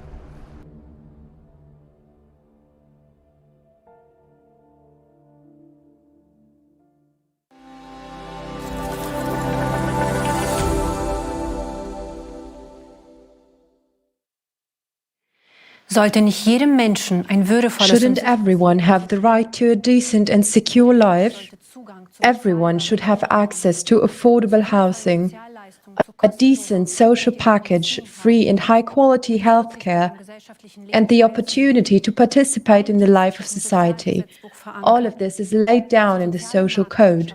Our social market economy must guarantee freedom, social welfare, and social justice. We must realize now that we are drifting further and further away from these goals. All that is offered as solutions within the present consumerist format of society helps only selectively and at best in short term. If we really want to find a way out, we must take a completely new path. After what we have just seen, do you still think of the Germany that for decades stood for prosperity, social justice and security? Personally, it scares me that there is so much discontent and injustice in our country, which for the whole world looks up. Can we still call our country a welfare state? Let's look at how the term of welfare state is defined. A state that strives for social justice and cares for the social welfare of its citizens. The basic law states that the Federal Republic of Germany is a democratic and welfare state. The fact that we see have long been inconsistent with this definition. So how social is it that 1 in 5 children in Germany lives in poverty? That some 40,000 minors and young people are at acute risk of becoming homeless, or that more than 2/3 of people who are about to retire and likely to face poverty in old age. One would assume that these problems only affect the socially vulnerable, but now we see that people with low incomes also need social support. Never before have food stalls in Germany been so crowded, and all the more so by those who have jobs. Many are asking themselves, what is the point of paying into a pension fund all of my life if I am going to be poor at the end of my life anyway? What's the point of having a good salary if you can't buy a home with it? What good is modern medicine if I have to wait up to 6 months for an appointment? In Germany, we have a shortage of medicines, and in many places, for example, it is impossible to buy antibiotic syrup for children. In our country, we often hear people say things are worse elsewhere. We are still relatively well off, but why should we assess our situation by looking at the extreme global situation in the world instead of taking our own development and progress as our point of reference? We must honestly admit that our conservative optimism and the slogan "everything will be fine" will not help us. Statistics that do not reflect the realities of our lives don't change anything. As a result, new, lowered standards are being introduced. And instead of continually improving, or at least maintaining the quality of life, we are slipping further and further into social injustice. Children growing up in poverty, pensioners picking up empty bottles. This should not be the case in our rich country. We finance our social system through our taxes and social contributions. Why are we still experiencing so much hardship? Where does our money go, and how is its distribution decided? Did you know that we Germans pay the highest taxes in the world after Belgium? That is why Germany is considered a country with a high tax rate. This is the result of a recent study by the Organization of Economic Cooperation and Development. The OECD compares the tax and levy obligations of its member countries every year, and according to the study, Germany ranks a dismal second in the world in terms of taxes and levies. Only in Belgium do people with average earnings have to pay even more taxes and levies in Germany. The entire federal budget is financed almost exclusively from our taxes. In 2022, tax revenues in Germany amounted to around 815 billion euros, and nevertheless, 3/4 of Germans are happy to pay taxes because the state can use these revenues to ensure good living conditions and security for its citizens. Why then do we not have money for kindergartens, high-quality school equipment, or medical staff? The tax laws in Germany are very complicated, and this is mainly due to the more than 40 different types of taxes that exist in Germany, not to mention the countless laws and directives about who has to pay taxes for what and how much.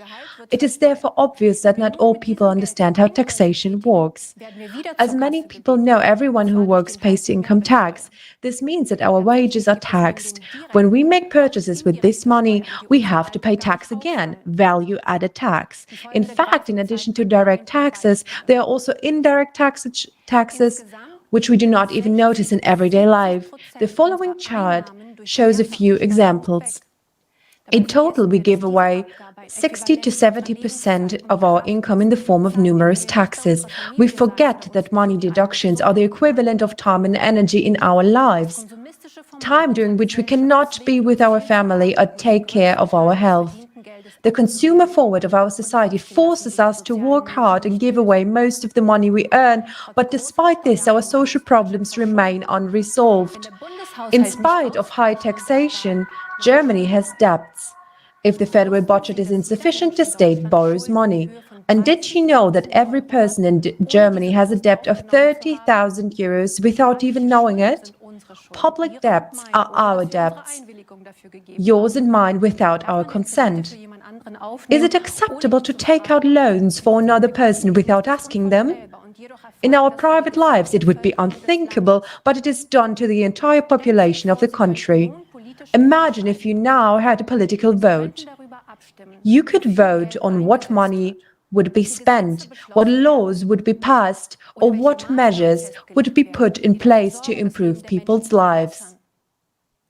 Would you agree, for example, with the decision to place the heaviest tax burden on the middle class, which makes up 2/3 of Germany's population? The middle class, small and medium-sized enterprises contribute significantly to the financing of public expenditure by paying high taxes and social security contributions. Did you know that at the same time Germany remains a low-tax country for the particularly wealthy? Although corporate taxation is relatively high, multinational corporations bypass on a huge scale the fair payment of taxes through shell companies in tax havens or use tax tricks and loopholes. If this money didn't go past the Treasury, we would have a lot more tax revenue for the federal budget. But would have been the effect? The money could have been used to solve problems in many areas and help people.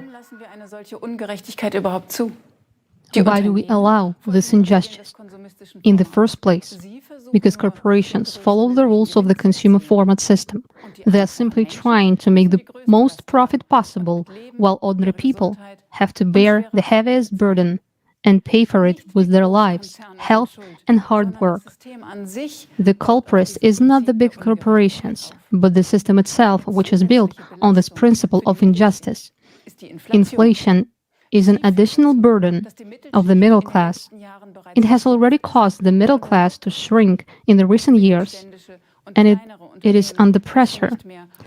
Smays no longer know where they will exist next year. Production costs are rising, energy costs are rising, rents and interest rates on loans for businesses are increasing. What does this mean specifically for us, people? At a 10% inflation rate, your annual income decreases by 1 month's wages. This can easily be calculated without being a mathematician. That's exactly the money you don't have enough for a holiday, for example. Experts say that inflation has just begun, and if we do nothing, once it gets worse, it will be hard to stop. We will soon take a closer look at the artificiality of crises and show that the format of consumption is programmed to create crisis and inflation. What are the consequences for our country? If the middle class shrinks, the economy will stagnate. Less will be spent, less will be produced. Tax revenues will fall. There will be less money in the federal budget, therefore, less budget for social services. By improvising the middle class, Germany impoverishes itself and loses its footing, while large corporations are moving production to other countries because energy and production costs are too high in our country. Small businesses, bound by obligations, must suffer. As a result, small businesses go bankrupt, and the number of jobs decreases more and more. And then, what happens to people when they fall out of the middle class? We very much hope that these people do not slip into poverty. As we can see, the gap between the rich and the poor is widening. In times of crisis, most of the population will become poorer, except for those few who can profit from it. A prime example is the energy corporations that have made huge profits during the energy crisis. The crises of recent years are not the only reason for this outcome. They are a condominant factor of the consumer format. They have only highlighted and, of course, further exacerbated the existing inequalities and vulnerabilities of people in this consumer format of society. What processes are really behind this? Why is inflation currently affecting people so much?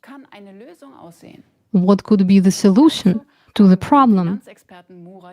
We interviewed Murat Yildiz, an insurance specialist, investment advisor, and property specialist, about this. Let's hear what he has to say about it.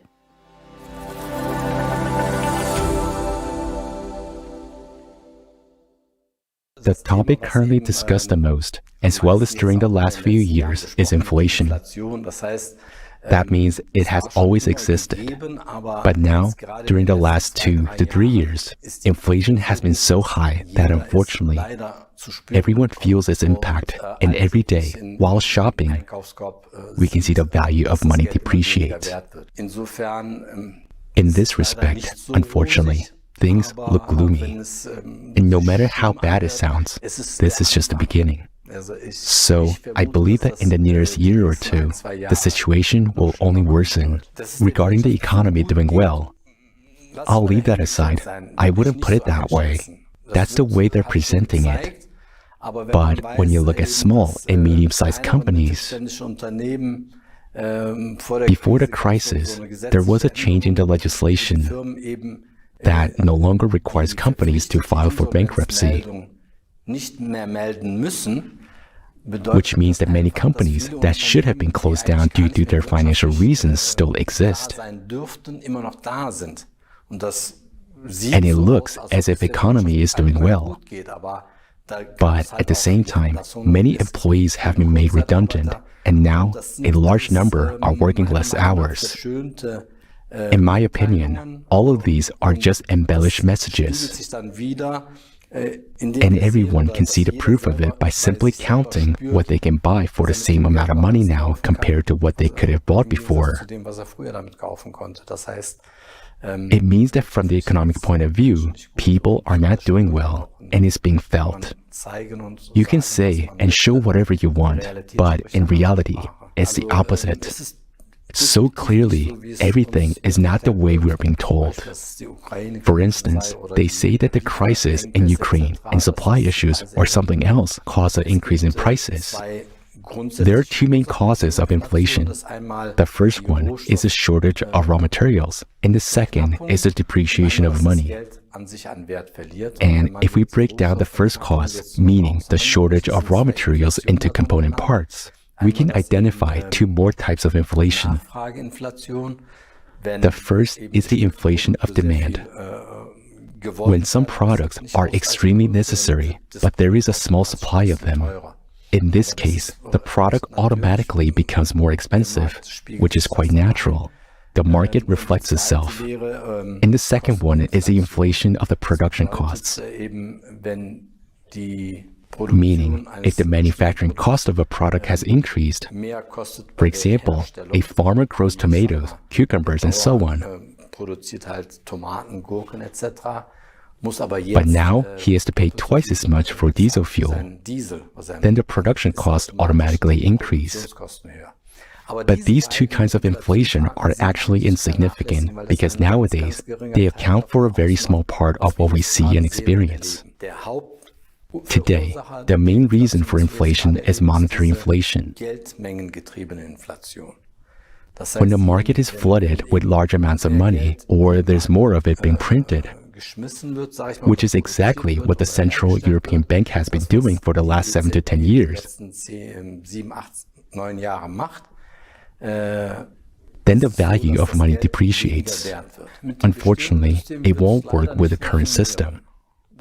The most you can do is to make selective improvements in areas where you are an expert, or create some opportunities to make things less dramatic. But for real changes to occur for people, basically, the whole system has to be changed. There must be transparency. Every person must be involved. And all systems can be formed differently. We already have the solutions, but not everyone knows about them yet. So we must implement them in practice. I've learned about the Creative Society just recently. And I think this idea is not only brilliant, but it's easy to implement. The first thing is to simply inform people that this opportunity exists and that everyone is involved in it. In the current system, we can only treat the symptoms, but that wouldn't cure the system as a whole. So we will have to change it from the ground up.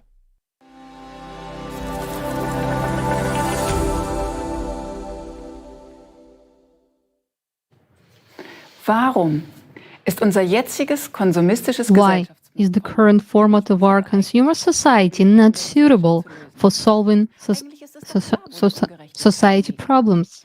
Because it is actually clear where the injustice lies. When we speak about the consumer society or the consumeristic format, we do not mean that people should not buy goods, services, or comfort. Rather, we use this term to describe the destructive orientation of our society. Consumer society is a society that does not serve to protect human life and improve the overall quality of life, but instead is geared towards increasing profit and maintaining power for the few, while allowing oppression and exploitation. Dear viewers, we can clearly see that we no longer have a social market economy. Instead, it is more and more of a pure market economy, where there is a market for every good and service, and when it comes to existential areas of our life. Thus, all issues in our society are now reduced to just price optimization and profit maximization. What impact does the continuous expansion of market-based approaches have on the German economy and society? Due to insufficiently profitability or lack of funding, clinics are forced to close, reduce bed capacity, and cope with staff shortages. At the same time, more and more expensive medications are approved for use, and pharmaceutical companies make billions of dollars in profits. We are paying for the second most expensive electricity, not only in Europe but worldwide, while our electricity supply is becoming increasingly unreliable, and we already have to prepare for massive blackouts. In 1/5 of Germany's territory, not every user has mobile coverage because it is unprofitable for mobile network providers to expand their networks across the country. In addition, we export 700,000 tons of waste each year to other countries because it is cheaper to recycle it there. However, in most cases, they end up in landfills or even in the sea. We import food produced with forced labor or child labor because it's cheaper. Why are we faced with this absurdity every day? The answer is always the same everywhere. We do not have enough money to solve the problems we have to solve. And this is not only the case in Germany. All over the world, people are confronted with absurdity and dissatisfaction. And the answer is the same. We do not have enough money. We always think that other countries have to adjust to our high standards in order to solve their problems. But even we don't have enough money to solve our problems. But is this really the case? Have we not been able to find suitable solutions both in Germany and abroad for so many years? And this is despite the fact that we have so many economists, experts, and consultants. Let's now look at some figures on a global scale. They all come from renowned research institutions and international organizations. To end global hunger sustainably, we need an additional $33 billion a year for the next 10 years. To provide social protection for children, mothers, retirees, and people with disabilities across the developing world, we need an additional $480 billion a year. We need an additional $707 billion a year for universal healthcare across the developing world for 6.6 billion people. This amounts to 1.2 trillion a year. That's a pretty big sum, which we obviously can't afford. But let's look at what we clearly have enough money for. We are currently spending $571 billion a year worldwide to subsidize renewables and electric cars, even though they are inefficient, unprofitable, and environmentally unfriendly. But one thing is certain, is that private profits are financed with the public money. That's the fact. Over the past 20 years, we have spent an average of $1.8 trillion a year on wars. That is, we spend money on steadily increasing private wealth and on killing each other. And it's even twice as much, $2.4 trillion, as we are spending on urgent solutions to pressing problems. Isn't that crazy? And at the same time, there are about 300,000 ultra-rich people in the world with a personal wealth of more than $30 million. Their total assets amount to $36 trillion. It turns out that we have more than enough money to solve all the problems on the planet. But we just don't do this.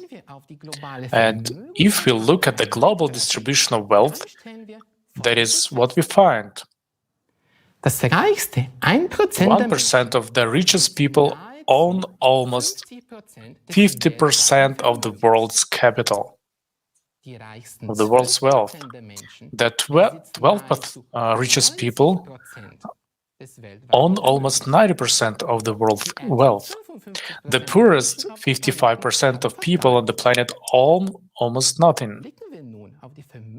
Let us now look at the distribution of capital in Germany. In our country, private capital totals more than 15 trillion euros. However, it is distributed very unevenly. The richest 10% of Germans own more than 50% of all wealth. The richest 20% of Germans own about 80% of all wealth. The poorest 50% of Germans own almost nothing, and the poorest 60-70% of Germans have next to nothing. Among them are many people of the middle class who go to work every day but have no assets. All this is not surprising at all, although it is proclaimed everywhere that the economy is aimed at improving the lives of everyone. In reality, this is not the case. Both the global economy and the German economy do not exist to provide all people or Germans with goods and services, but instead it makes rich people richer. And this goal not only determines our economic actions in everyday life, but is deeply rooted in our economic doctrine. What does the term economy mean anyway?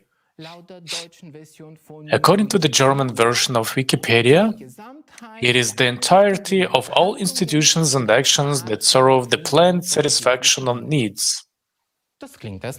This sounds reasonable at first. Now let's take a look at Gabler's acclaimed encyclopedic dictionary. It further clarifies the following. The goal of the economy is to ensure subsistence. This is exactly what we are clearly failing to do, and in its capitalist form to maximize profit and pleasure by means of entrepreneurial freedom. At the same time, generating dependency, whether on suppliers or products, and growth until the not necessarily desired but expected collapse of the system happens. Not a bad perspective, is it? But what is particularly interesting is that the very first definition of the term economy goes back to Aristotle. There he distinguishes between economics or economikos, Greek housekeeping or household management for the satisfaction of needs, and chrematistics, the art of acquiring wealth. What do we do? Economics or chrematistics? The famous American economist Milton Friedman published an essay in the New York Times in 1970 titled "A Friedman Doctrine: The Social Responsibility of Business is to Increase its Profits." There, he argued that a corporation has no social responsibility to the public or society. Its only responsibility is to its shareholders. Such arrogance. So there is no responsibility to patients in the hospitals, consumers of electricity, mobile phones, in other words, to us, the people. How inhumane it is. And how do we organize the so-called economy? According to the interaction between supply and demand, right?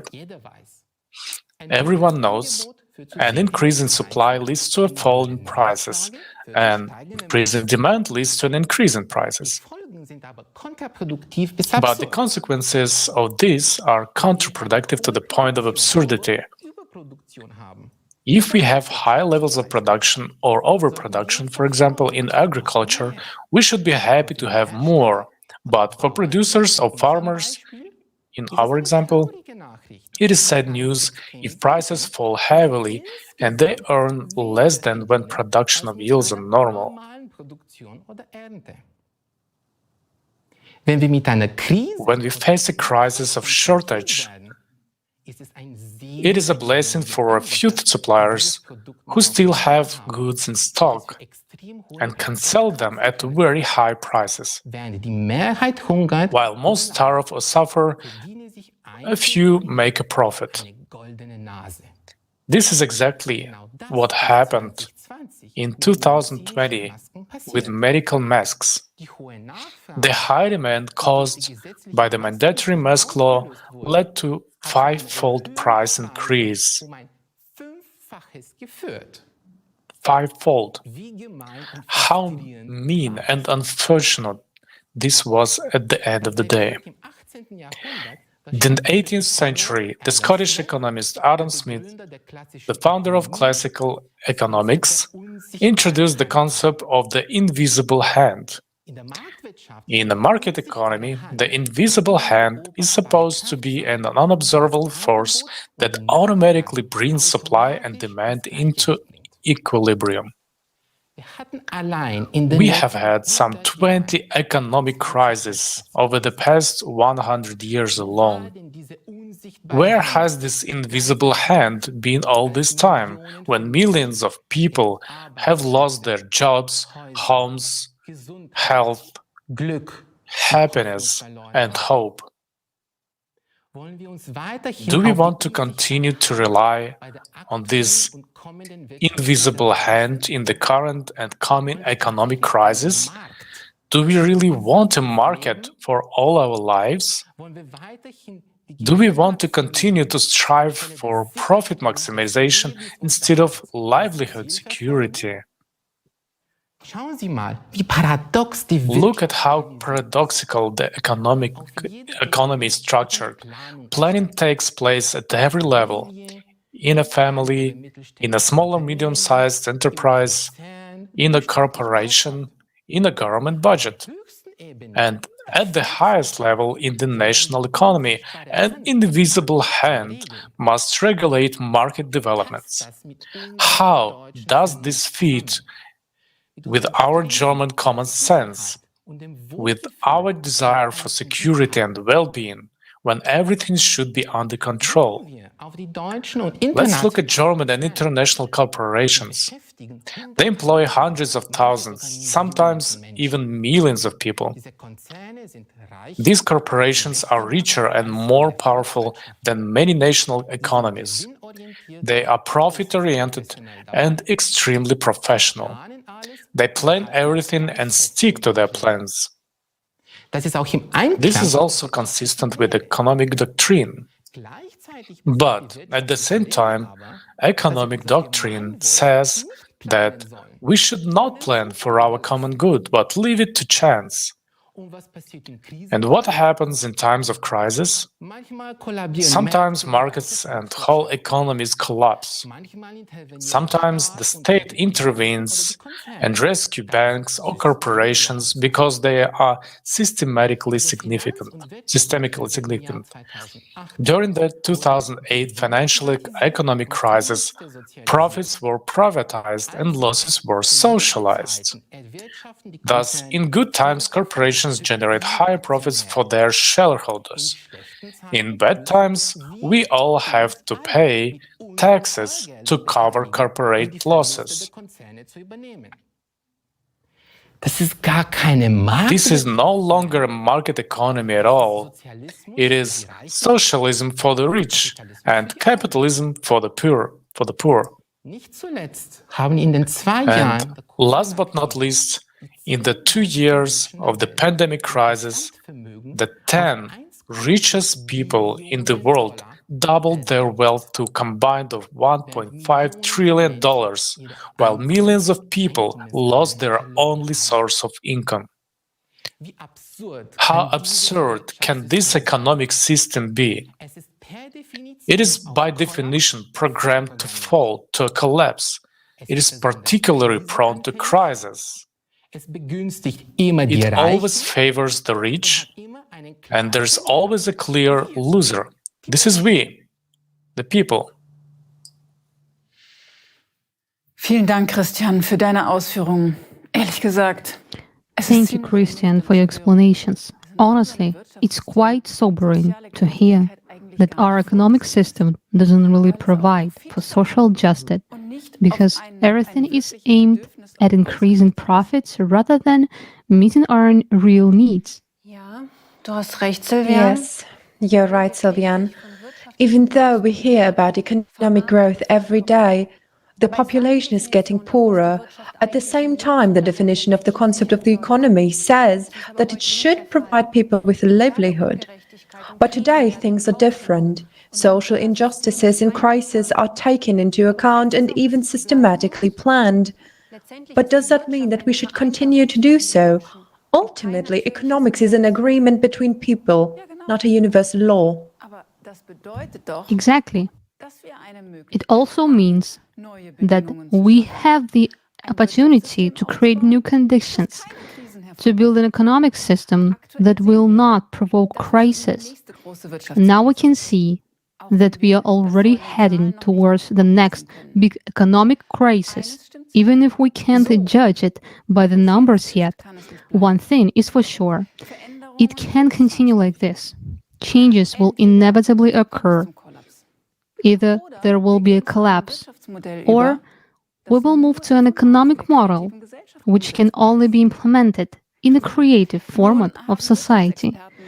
Christian, at the moment, the economic experts of the Creative Society project have developed a new holistic model for our economy that will function differently and have a completely different vector.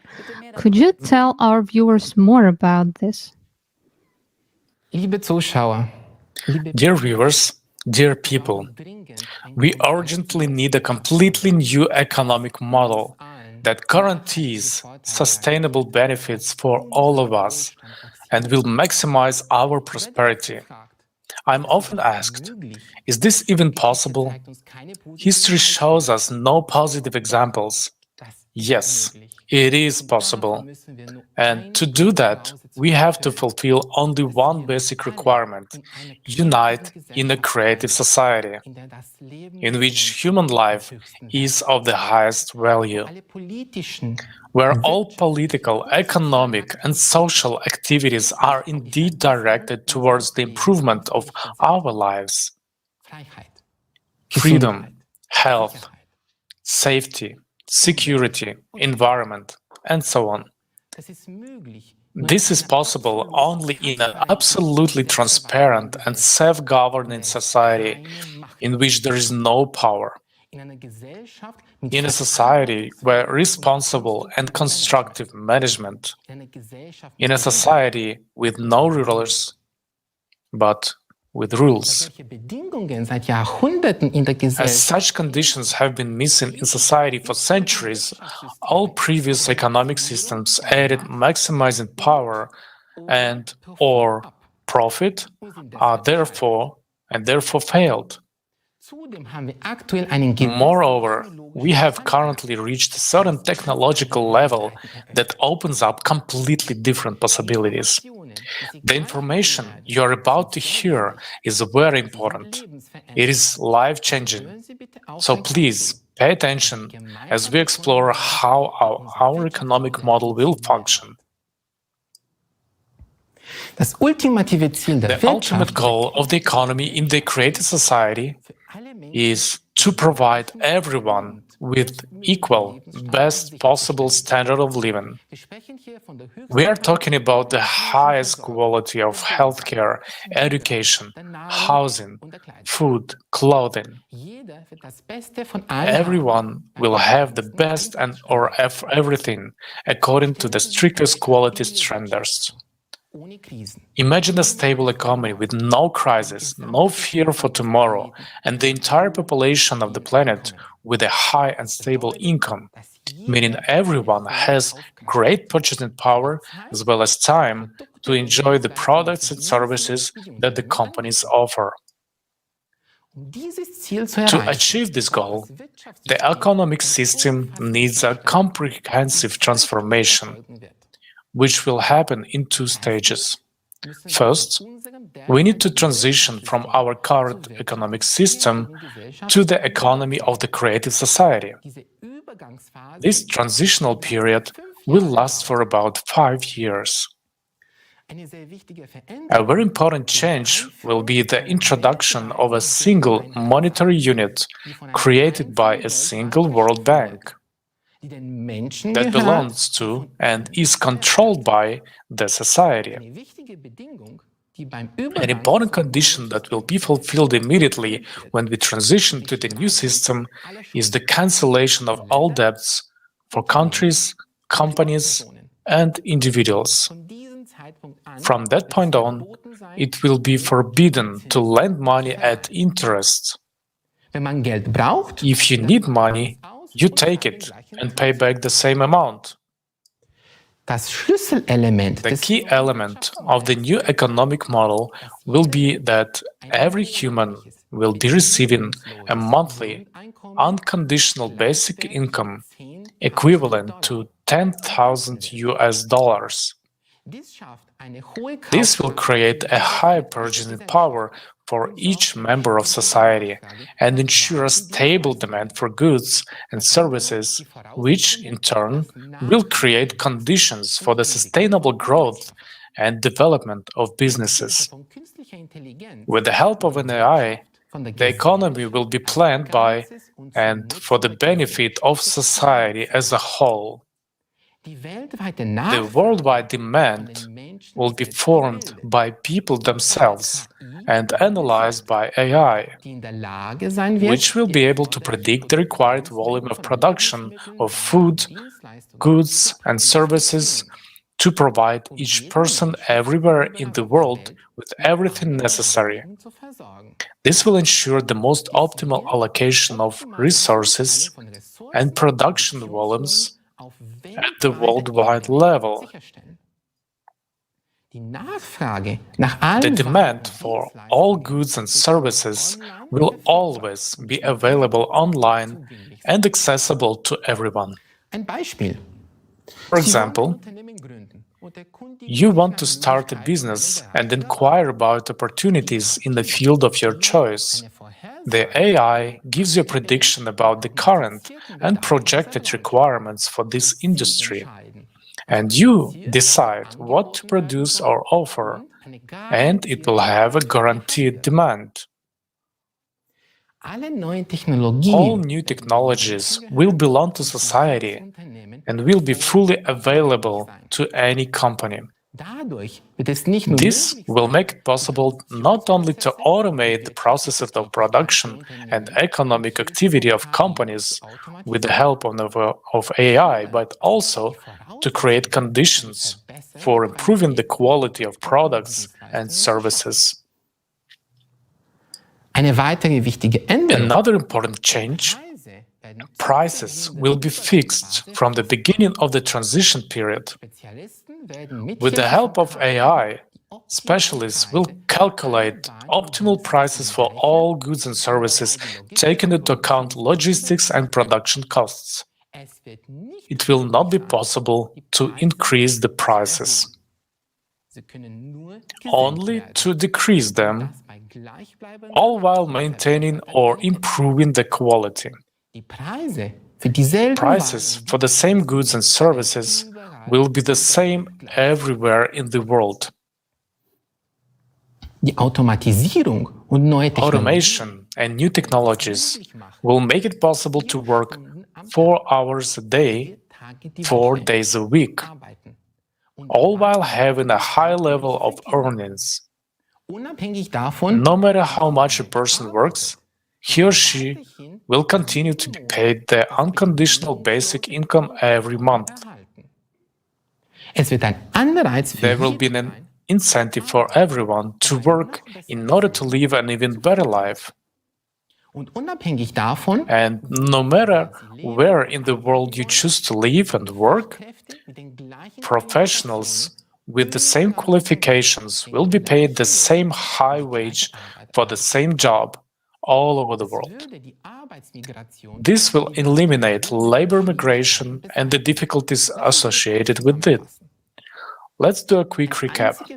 A single World Bank, owned and controlled by society, a single unified monetary unit, no interest on loans, and fixed prices completely remove the risk of inflation and crisis in the economy. We no longer need to seek for the balance between supply and demand for money, between the amount of money in circulation and goods and services on the market. If today the competition is built on money, on price reduction, in the transitional period, companies will compete on quality. A predictable demand, fixed prices, a single monetary unit, no interest on loans, full access to new technologies give businesses enough room to improve quality and make good profits. All these factors will create conditions for healthy competition and will stimulate the production of higher quality products. This, in turn, will ensure a high standard of living for everyone. In the creative society, we will create such conditions where corruption and the influence of individuals on politics and economy will be impossible. For this purpose, a limit on private wealth will be introduced, meaning that there will be a limit on the maximum wealth per family. We will determine this limit together as a society. Let's say it will be 10 million US dollars. Such a fortune is more than enough for a comfortable, wealthy life. But it's not big enough to start the war. The world's resources, strategic industries, and life-supporting enterprises will belong to the entire world community, including the mining industries, energy production, development of new technologies, healthcare, the production of medicines and medical equipment, the telecom infrastructure, the financial system, and large agricultural enterprises. At a certain point in time, after preparing all the necessary conditions and maintaining a new economic framework, we will choose a date on which the new economy of the transition period to the creative society will start. At this point, the currencies existing in different countries will be exchanged for the new unified monetary units. The exchange will be made taking into account the wealth limit. If the savings exceed the maximum threshold set by society, the rest of the money is not exchanged.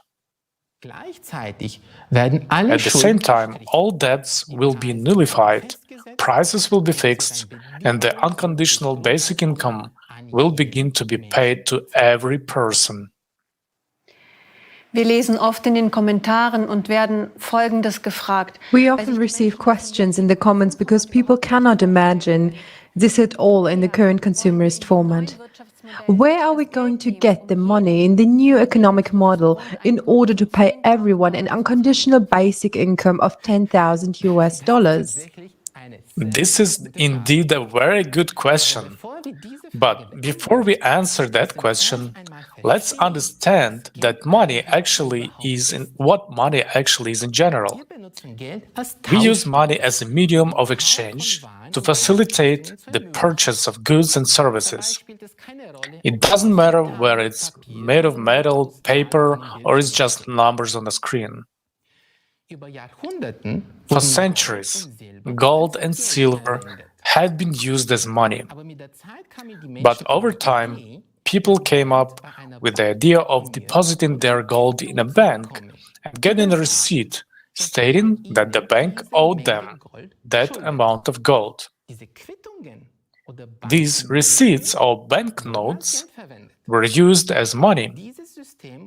This system was called the gold standard. But after the 1970s, the gold standard was abolished altogether. Governments around the world decided that money would no longer be backed by gold, and now money is not backed by anything. Where once the value of money was determined by gold, now it is only backed by our trust. Money is simply an agreement. Anyway, in a world where you have to pay for everything, we depend on money, and people spend most of their lives earning money. And for money, we are willing to do what we are told. Whoever has the money has the power. More money, more power. In the consumerist format of society, money is the key instrument of power. And this instrument has a master, So, who is the master of money today? In today's financial system, money is created by the central banks of the countries, although these banks do not always belong to countries. In the United States, for example, the central bank is the Federal Reserve. But did you know that the Fed is owned by private bankers? But more interestingly, over 90% of the money is created digitally by the private banking sector. So most of the money in the world is private. It is owned by someone. It does not belong to the government. It's private property. There are trillions of dollars in private hands at the moment. That's the root of the problem. Money belongs to a small group of people, not society. And no matter how we try to earn it, the money always goes back to its owners. But here's the good news. Economics is not an exact science. There is not a single law in economics, like the law of gravity in physics. In economics, there are no axioms or postulates. The economy is simply an arrangement, an agreement between people. And that means that we can change it. We are used to thinking that money belongs to someone else. It is public, international, private.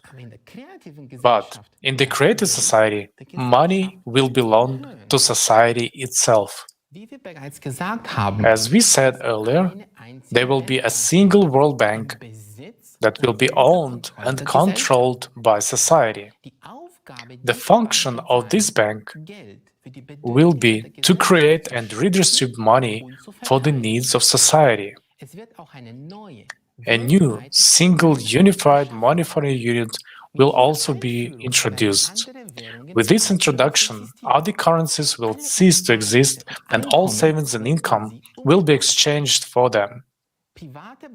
Private banks will no longer be able to create money, and there will not be private banks anymore. We will decide by ourselves as society how much money we need to create to provide each person with an unconditional basic income, quality housing, development of healthcare and education, and improvement of our lives. We can create as many trillions as we need, and they will all be ours, and they can be all kept on the common account if we don't need them. The key point, very important to understand, is that this money will not be subject to inflation. Because in the economy of the creative society, prices will be fixed all over the world and won't be subject to raise. Prices will no longer depend on the amount of money in circulation, and the value of money will be sustained. And we must understand that keeping money in circulation is a temporary necessity during the period of transition to the creative society. It is crucial to understand that the creative economy is a harmonious global economic model. The economic principles we've just discussed can work only together everywhere around the world. Only one of the sum of the creative economic principles will not work independently of each other.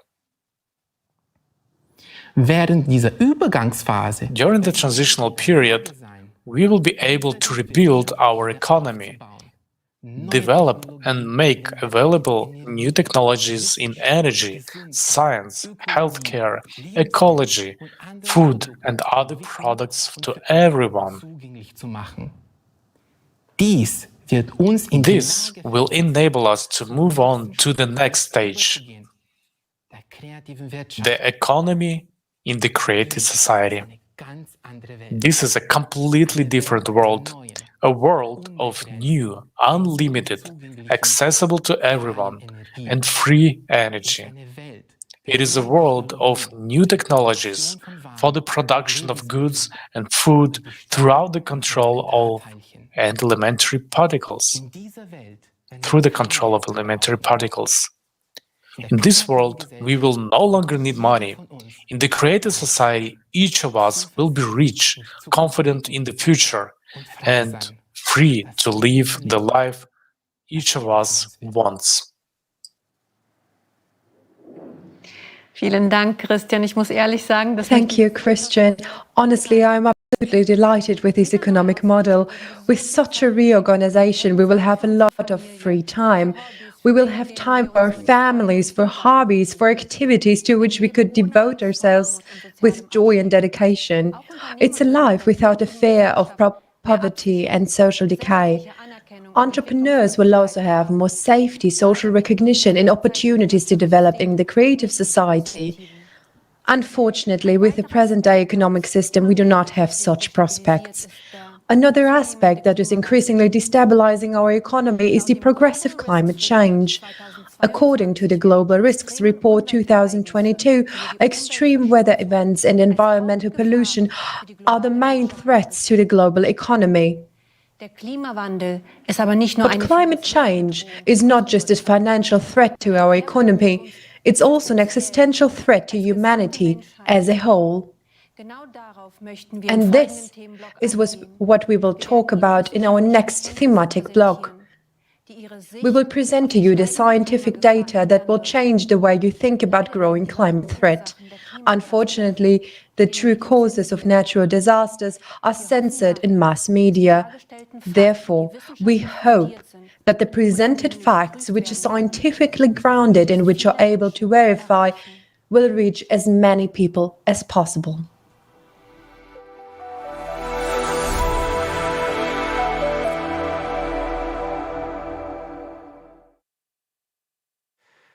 Liebe Zuschauer, Dear viewers, nowadays, not a day goes by without reports of climate-related disasters in which people suffer and lose their lives. Whether it's devastating earthquakes in Syria and Turkey, the tropical storm in New Zealand, or the floods in Australia. Everywhere in the world, anomalous events with catastrophic effects on people and nature are on the rise. At ever shorter intervals, the climate is setting new records of the century.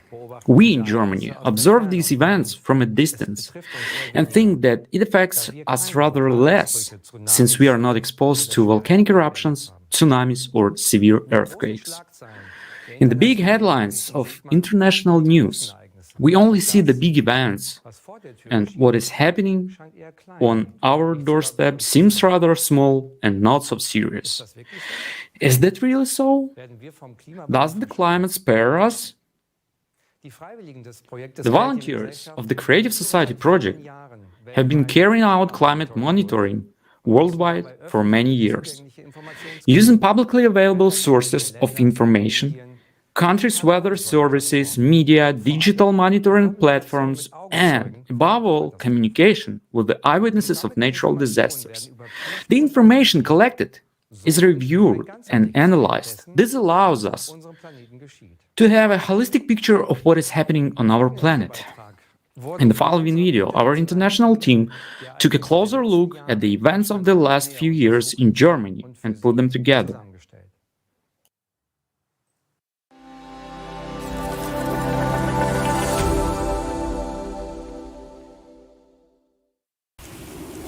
Climate change is a reality, and its consequences are being felt all over the world. Whether it is drought, flood, or hurricane, every year we hear about new cataclysms of the century, one record succeeding another. But what is the situation in Germany? Our country is located in a temperate climate zone, and this means that extreme weather events should be the exception rather than the rule. However, the last 3 years have shown a different picture in Germany. The number of severe natural disasters is also increasing, leading to enormous economic losses as well as loss of people's lives. As for meteorology, the year 2022 broke many records around the world. The average annual number of storms in Europe has increased by nearly a factor of 17, starting from the year 2000 up to the present day. The storms did not spare Germany either. This was the first time such a cascade of devastating storms was observed in the country. In February 2022, there were 4 storms in a row with wind speeds reaching 162 kilometers an hour. This led to numerous accidents and significant damage to a large number of power lines and buildings. Sadly, 6 people died. The economic damage was enormous. In just 4 days, Hurricanes Yelena, Zeynep, and Antonia caused insured losses of 1.6 billion euros. This amounts to about half the total annual average of storm losses in Germany.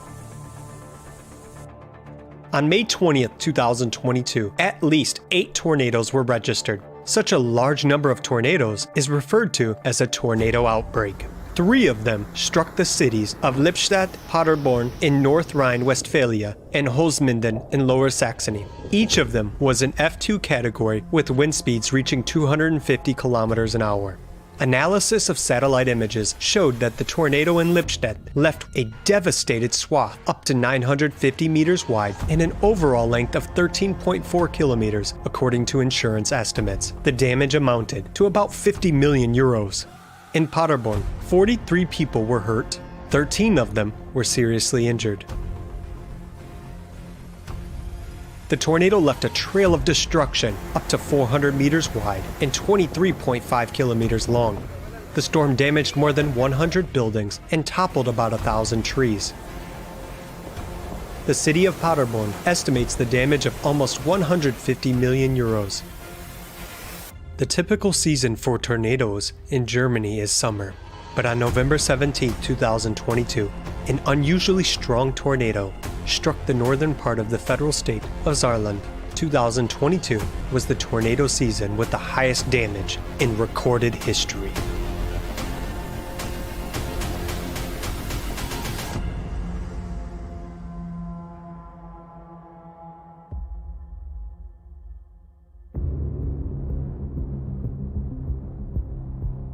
The summer of 2022 was the hottest summer in Europe in at least 500 years. It is unusual that the highest daily temperature in Germany was recorded in the north of the country.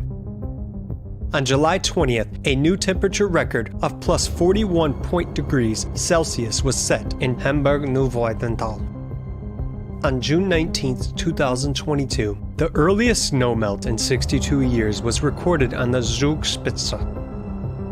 The height of the snow cover was only 84 centimeters. The year before, it was 4 meters during this period. New heat records have been set this winter. Local weather stations recorded almost 950 temperature records in Germany between December 31st and January 2nd. In Weilhambach, in the Walheim-Schongau district of Upper Bavaria, the thermometer showed plus 20.8 degrees Celsius on New Year's Eve. Despite the pleasant weather, this is a frightening trend. In general, abnormal heat waves are becoming more intense, longer, and occur more often and earlier than usual. As we can see from the statistics, in 2022 these trends intensified many times. Extreme heat has also affected people's health. Its negative impact on the cardiovascular system poses a direct threat to life. The heat and lack of rain led to the worst drought in Europe in 500 years. At least 64% of the EU territory was affected. This had a strong impact on the water supply and the agricultural sector. In Germany, the drought mainly affected the amount of grain harvest, which was well below the multi-year average. The Agricultural Association expects even more difficult climatic conditions in the future.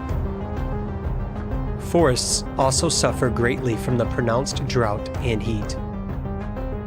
due to a significant lack of water, which couldn't be compensated even by short and heavy rains.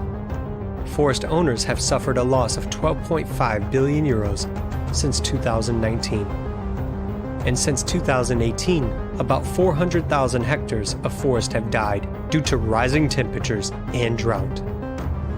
This area can be compared to more than 500,000 soccer fields, or 1.5 times the area of the federal state of Saarland. The condition of water bodies in Germany has also deteriorated sharply as a result of the drought. Large rivers and reservoirs are becoming catastrophically shallow. The water level of the Rhine, one of Germany's most important trade arteries, has dropped to a record low. Shallowing of the Rhine caused a chain of problems. Shipping was practically halted. Supply chains were interrupted, resulting in a fivefold increase in transportation costs.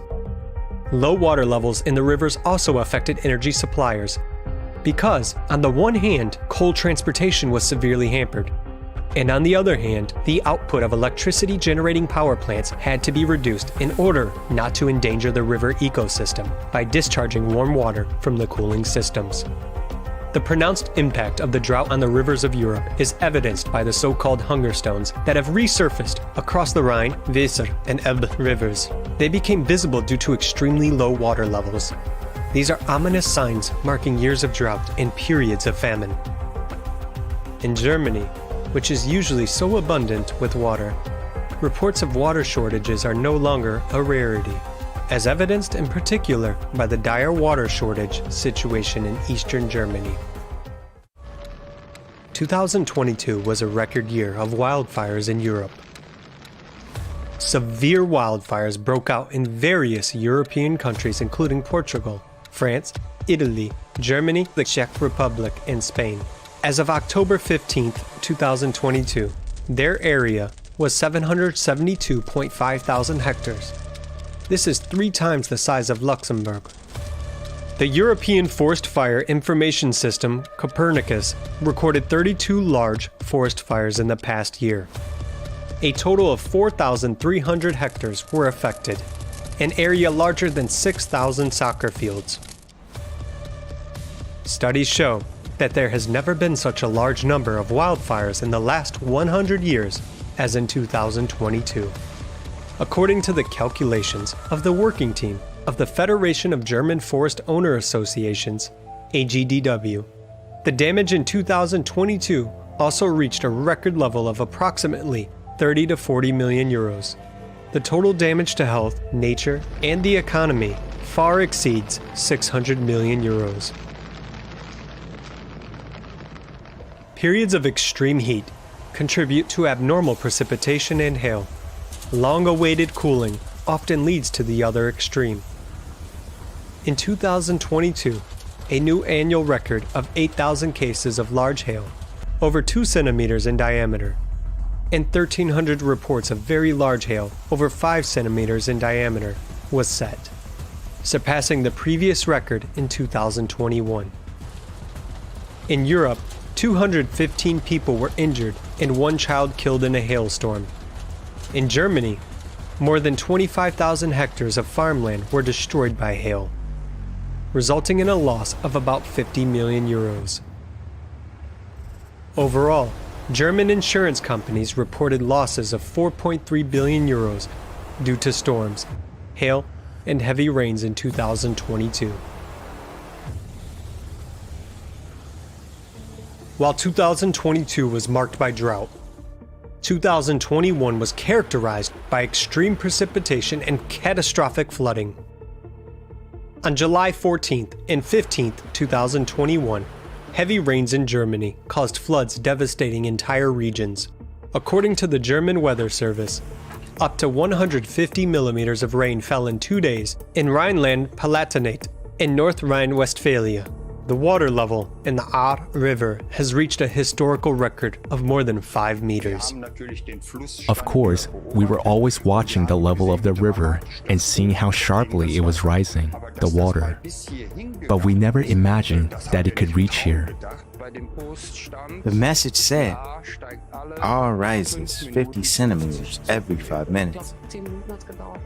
I think it was 10 minutes and the water was already there, and we were trapped back and front. This is one of the worst natural disasters in Germany, claiming more than 180 lives. 766 people were injured. The damage is relative, both material and health damage. Because I had to free myself from a stuck car at night. This flood was completely unimaginable for all of us. It was a tsunami-like flood. Here, cars were floating in the streets, and there, 3 bodies were also floating in the streets. It was at 4 or 5 in the afternoon. That means that from that moment, there was probably not much that could have been done in Oberrah. It was 600 meters away from me, and it could have been prevented. No need to talk about advance warning. It just wasn't done enough. I kept looking outside. I was up all night, would watch the water rise, and I always thought, God, there's got to be a boat coming through. At night we tried to call the police and firemen. They just said, we can't help. As of 2021, the German Insurers Association estimated insured damage from natural disasters in Germany at 12.6 billion euros. More than at any time since statistics first began since the 70s. Up to this day, more than a year and a half after the July 2021 flood in the Ahr River Valley, described as the most devastating in a century, affected people cannot return to their homes. The place where we live in Germany is a tragedy. We help everywhere. We help everyone. We want to help everyone, even though we are in a very difficult situation ourselves.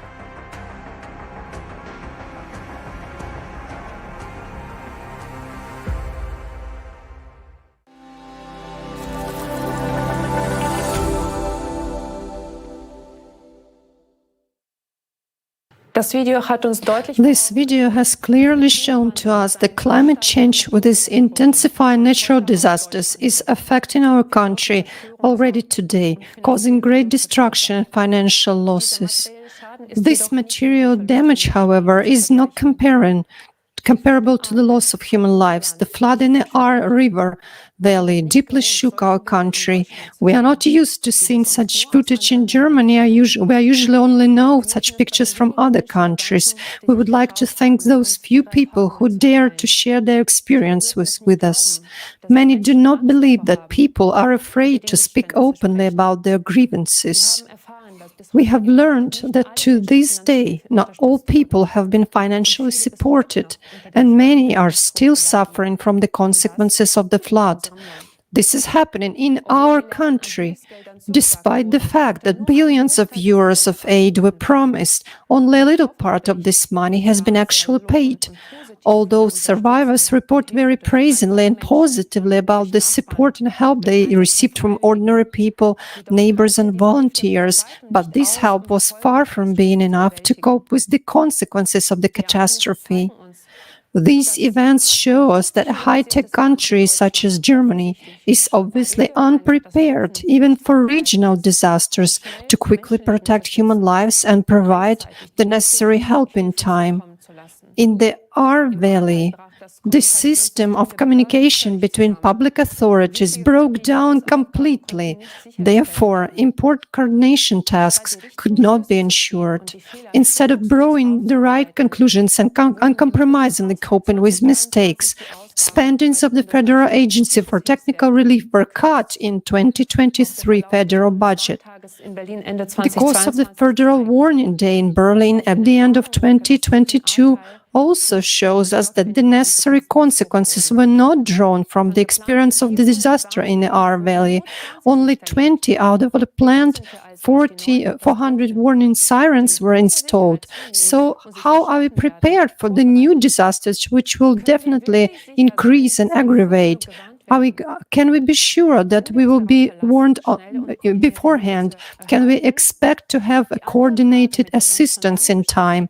Another question which we have been dealing with for a long time, whether we can do anything to counteract climate change. After all, there is a broad scientific, political, and social consensus that the main responsibility for climate change lies with human activity. We would like to delve in this subject in more and make arguments which refute this consensus. Unfortunately, we cannot talk openly about this at this conference today. Later on, you will find out why. We have been observed that despite all our efforts to combat climate change, the number and severity of natural disasters around the globe are increasing. This is what we would like to talk about with the participant of the Creative Society project, Dr. John An. Hello, John. Greetings. John is joining us live from the USA. He has a PhD in chemical engineering from the Technical University of Munich and a Master of Science from the University of California, Berkeley, as well as the MBA from the Business School in Seed. But John is also a member of the International Scientific Community, which was created at the platform of the Creative Society. .com platform. The members of these scientific communities are just like us, volunteers of the Creative Society project from more than 180 countries of the world. John, could you please tell our viewers more about the particular mission of this scientific community? So first, thank you very much for the invitation. It's really an honor to be here. So the focus of our community is to study the true causes of climate change. We connect not only scientists, but also experts and independent researchers to provide the public with truthful information about the processes that are taking place on our planet. What makes this community so special is really the approach.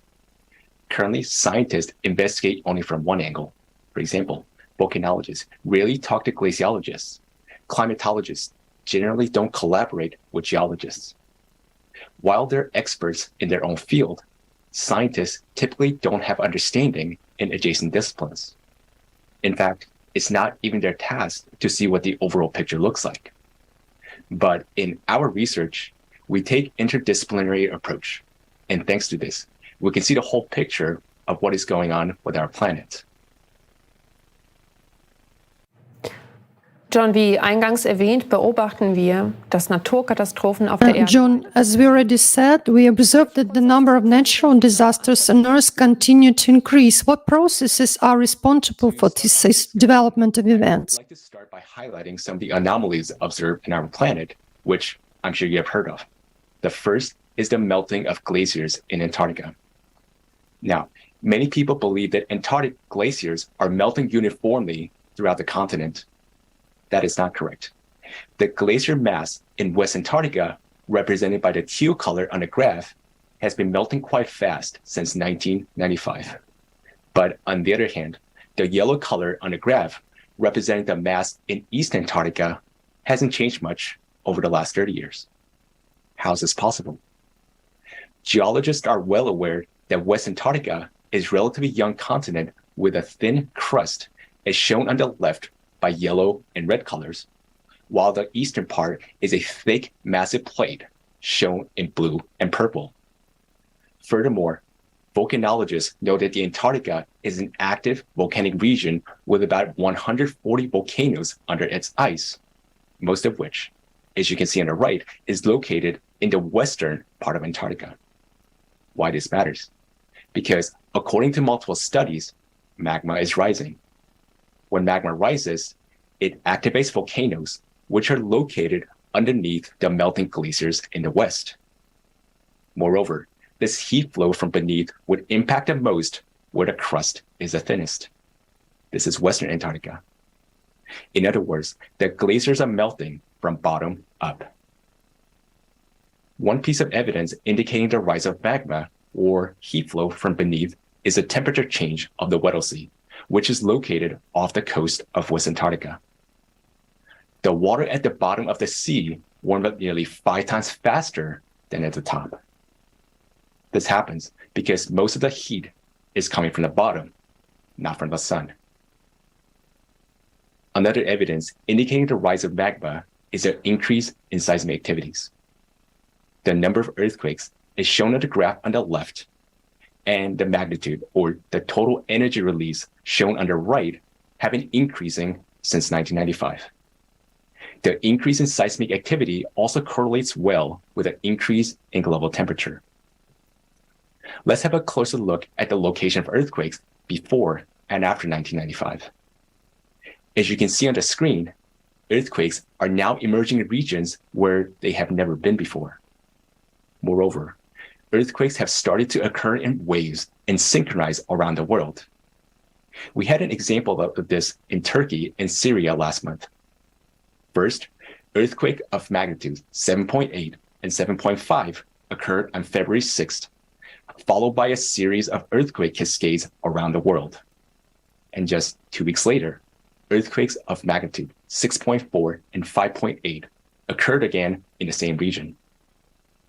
This scenario is developing according to our mathematical model, which was described in the forum Global Crisis, Our Survival as in Unity last November. And unfortunately, we will be witnessing many more earthquakes in the coming years. One final note is that the international seismic agencies have been downgrading the magnitudes. And since 2015, they have been concealing the increasing number of earthquakes and thus misleading the public such that many people are not aware of increasing seismic activities around the world. This topic was also discussed in the forum. The earthquakes in Turkey and Syria have shocked the whole world. Volunteers of the Creative Society are currently preparing a report with numerous eyewitnesses where we will show what people are going through and how much all this affects all of us.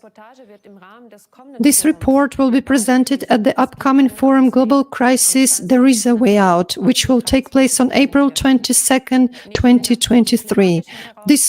In addition to the growing climate challenges, the forum will discuss such topics as the collapse of the world economy, the threat of the development of artificial intelligence, and the aggravating climate crisis. This forum is a very important event for all of us. People from all over the world will find out together what solutions are available to us as united humanity to face the challenges of the future. Let's return to the question why such events will become more frequent. John, you've pointed out that earthquakes are becoming more frequent and stronger because of the rise in magma. But what is the cause of this? Let's go back to 1995, when a series of changes began to occur inside our planet. As shown on the slide, one example is that since 1995, the magnetic North Pole started to drift quicker, about 4 times faster than the norm. Also, the magnetic field has weakened by 15% from the norm by 2015 and declined even further since then. We're now seeing, as a result, the northern lights becoming more intense and penetrating to more southern latitudes. Furthermore, unusual phenomena in the atmosphere have been observed recently in different parts of the world, including Germany. And since 1995, the rotation axis of the planet sharply shifted, as indicated on the left, and moreover, the rotational speed of the Earth, which typically goes through cycles of acceleration and deceleration, began to accelerate much faster in recent cycles, as shown by the right by the steeper yellow lines. Now, what could cause the changes in the magnetic field, axis of rotation, and the speed of rotation? It is a core of our planet, something that synchronizes and stabilizes all processes on Earth, something that has been stable for a long time. But the core abruptly shifted to the north, towards Siberia, around 1998, and it is now destabilized. Why is it significant? Do you recall the emphasis on the rise of magma? The destabilization or imbalance of the core accelerates the rotation. You can imagine a wobbly sphere increases the centrifugal force and causes magma to move further away from the center towards the surface. And when magma rises, it exerts more pressure on the Earth crust, which triggers seismic activities and opens up new fracture zones. This allows water from the surface to escape into the Earth's interior, drying up lakes and rivers, even though precipitation and floods are increasing. In addition, the rise of magma causes increase in volcanic activity, heating of the glaciers and oceans from bottom up. Okay, so the processes we are observing are all related to the changes in the Earth's core, which have been registered since 1995. What actually triggered those processes? Is this a unique phenomenon? It is related to cyclicity. Every 12,000 years, our planet goes through major climate changes, has more natural disasters like what is observed in recent times. For example, geomagnetic excursions occurred about every 12,000 years. According to geological evidence, the magnetic field has weakened during this period, similar to what is happening today. Moreover, the ice core studies indicate that the volcanic activities increase every 12,000 years. This is shown by the figure on the left.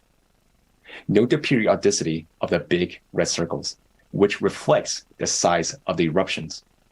You can notice that the volcanic eruptions are particularly more catastrophic every 24,000 years, and we are currently about 24,000 years ahead from that previous period.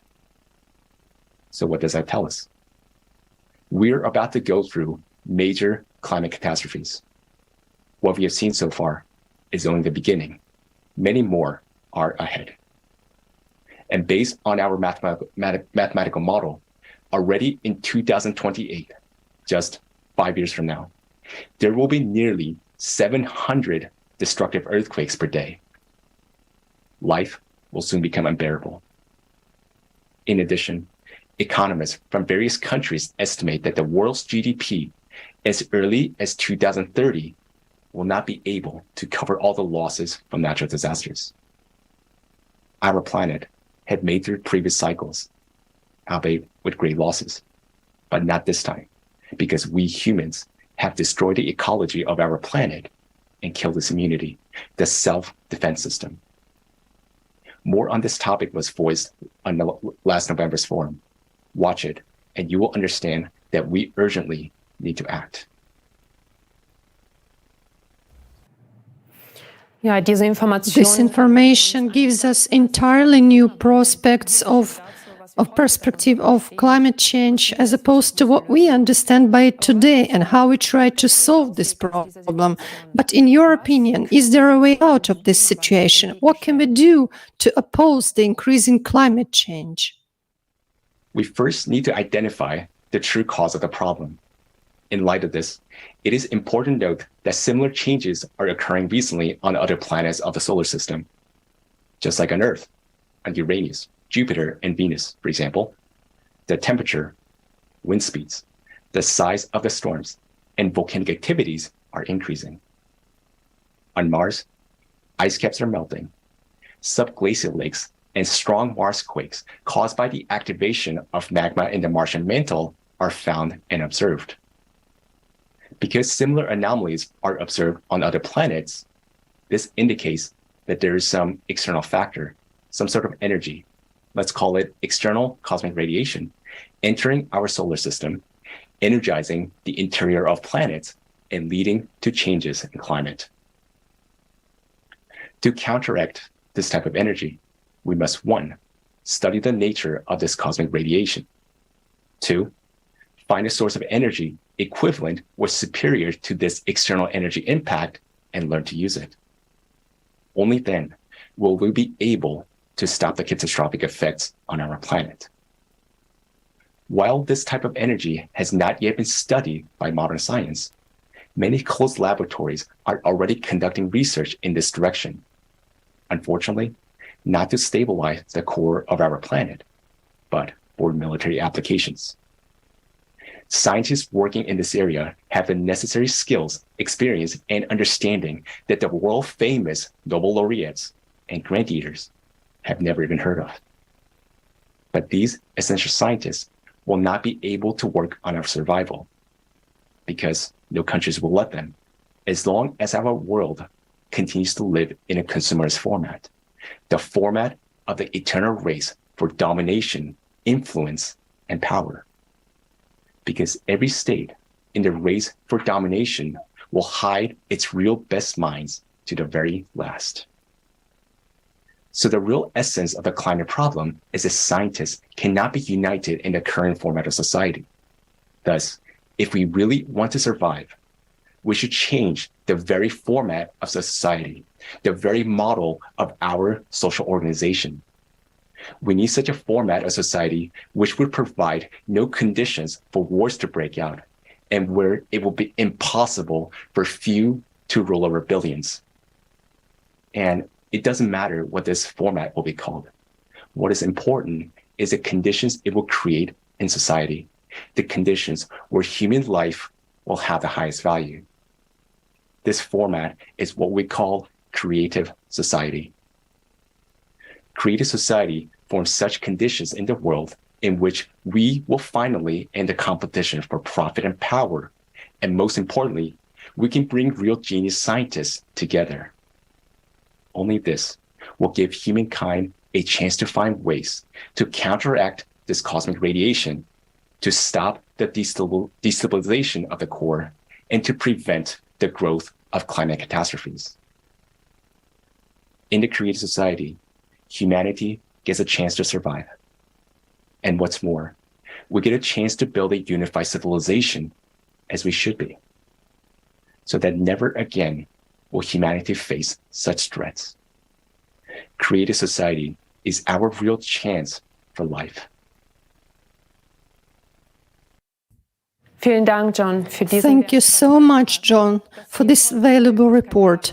The fact that we have the opportunity today to learn the research results of the international scientific community is crucial for us, because honest and conscientious scientists today are trapped in a profit-oriented format, and they do not dare to inform the world public about the real threats and upcoming events because of fear of losing their position, fear of public slander, or because they are censored. In today's conference, we had to bypass certain topics because a few weeks ago, the global initiative Creative Society has faced a massive removal of channels in different countries. First of all, it is unjustified and without any warnings, videos and channels are deleted which talk about the real causes of climate change. Why? Because people would be able to ask the logical questions. Why are we paying for decades for measures that do not stop climate change and do not help the victims of climate disasters? Mass media giants not only infringe on freedom of speech, but they endanger all of us and themselves as well. Because of false theories, we lose precious time and resources, but it is exactly what we need urgently right now to mobilize our strengths as a united global community in the face of increasing cataclysms. Every day of lost time means the loss of human lives. Today, using the example of Germany, we have seen only a fraction, a small part of what people around the world have to experience. No country, regardless of its economic situation, can protect itself today from the current natural disasters. These events are escalating with increasing progression. It is necessary for us to unite all people in the world so that we can reach the necessary scientific and technological level in time and be able to counteract cosmic radiation with a relevant power counteraction. Political representatives will not be able to unite scientists in the current format of society because of the geopolitical conflicts that divide people. What kind of reaction will this shocking information provoke from the population without concrete solutions, which are impossible in our consumerist format of society? Of course, this will cause only panic. Thanks to volunteers of the Creative Society project, people around the globe start talking about these important problems and ways to solve them. On April 22, 2023, the World Forum Global Crisis, There is a Way Out will take place. Climate experts, independent researchers and volunteers will present the results of decades of interdisciplinary research. No news portal has still dared to publish these facts until now. This forum is organized by people themselves and on their own initiative because it is about our common future. The forum will be simultaneously interpreted into more than 150 languages, which will break all the previous records. Let's watch together the trailer to this great event.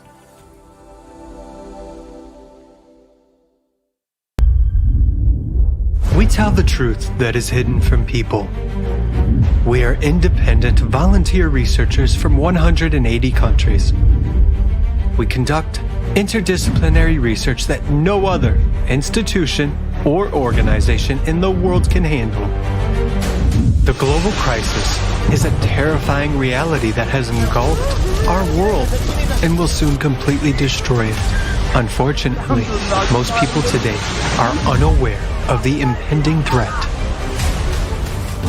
On November 12, 2022, at the International Online Forum, Global Crisis, Our Survival is in Unity, there was presented a shocking climate forecast based on our mathematical model.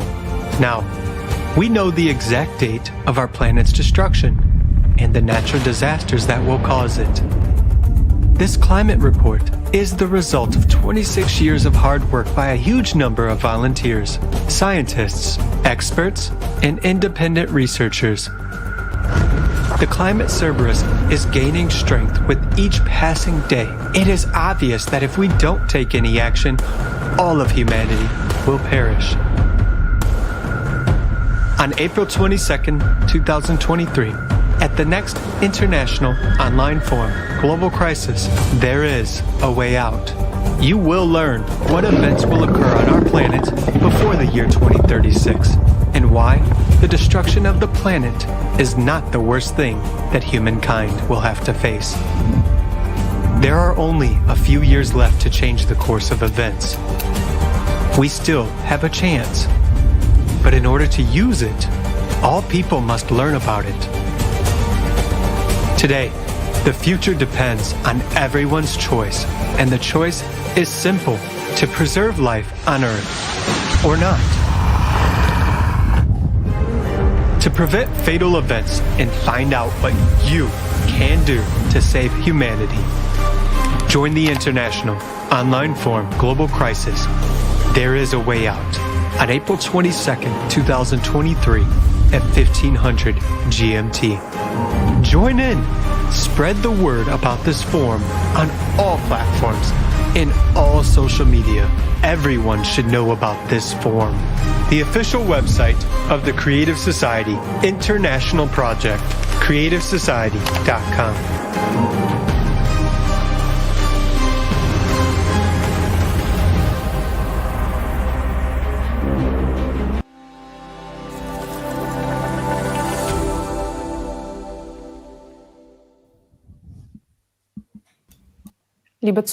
Dear viewers, unfortunately, these are not scenes from a blockbuster, but the tragic reality of today's climate situation.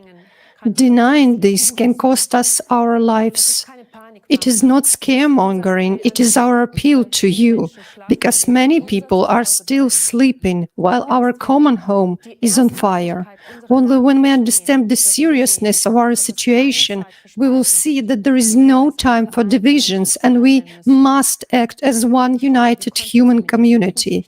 I hope that we've been able to bring this vital information to you. Now we would like to move on to the next part of our conference, where the solution will be presented.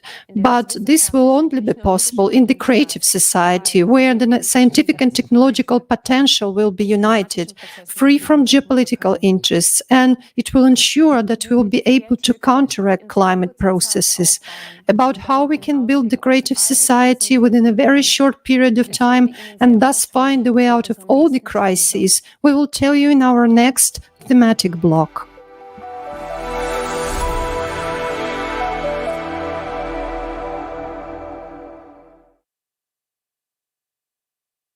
Liebe Zuschauer, wir sind nun an Dear viewers, let's all take a peek into our future together. Sie haben heute viel von Problemen. Today, you have heard about many problems and absurdities that affect and even threaten us all. Doch so unterschiedlich die Krisen But as aussehen, different as the crises may seem, they all converge on one point: the impasse of our current consumerist format of society. All the solutions we strive for may lead to individual improvements, but unfortunately, we are not solving the problems at the root. And this despite the fact that we have possibilities and technologies that could already help us today. Our one-sided focus on even more profit and income is blocking our way out of all crises. It leaves us hardly any breathing space, and whoever stands still loses. That is what the current consumer society is all about. But what actually made us build such a society? Who decided that this material pursuit dictates our entire lives? Was it a decision of us people? Do we really want to live like this? We asked people about this. We wanted to find out what people really want in life. What should a society look like in which they want to live? Let's watch the following video.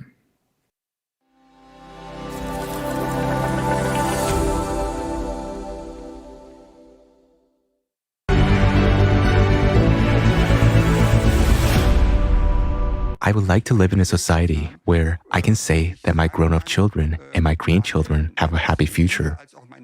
I mean, ideally without wars, and preferably without any mutual threats. I would like to have a society where no one has financial hardships, neither in youth nor in old age, where everyone is socially secure, and where everyone can fulfill their potential. That would be ideal, but not at the expense of others, and also not at the expense of nature. It is just a basic guarantee that everyone has enough to eat, has enough means to live, and that nature does not get destroyed. I wish that there were no natural disasters, no wars, no catastrophes at all. In my opinion, all of this can be avoided. Yes, with democratic principles, and that human life is respected. That the Constitution and the laws are truly equal for all, as enshrined in the Basic Law. Yes, I would like to live in a world where there is some sort of universal income and everyone gets the same amount of money to have the same opportunities. So that everyone contributes according to their abilities, talents, and interests, so that it will become the most important thing again. Yes, financial equality, especially in old age. Many have worked long years and receive very small pensions. As of today, their pension is too low to live well in old age.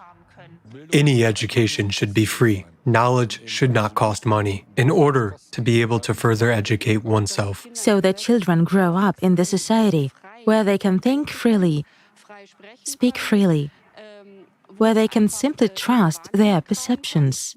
The greed to make even more money, when in fact who already have enough will no longer have a place. To be able to live in a relaxed and open dialogue with people. In fact, it is financial independence. Of course, it's different when you can afford it. I can go wherever I want to. For example, now I can decide to go on vacation or say, no, today I want to stay at home or spend time with my kids, to do what I want to do, walk my dogs, and do not think about tomorrow all the time. I want to live in a society of people who live together, not simply stay next to each other.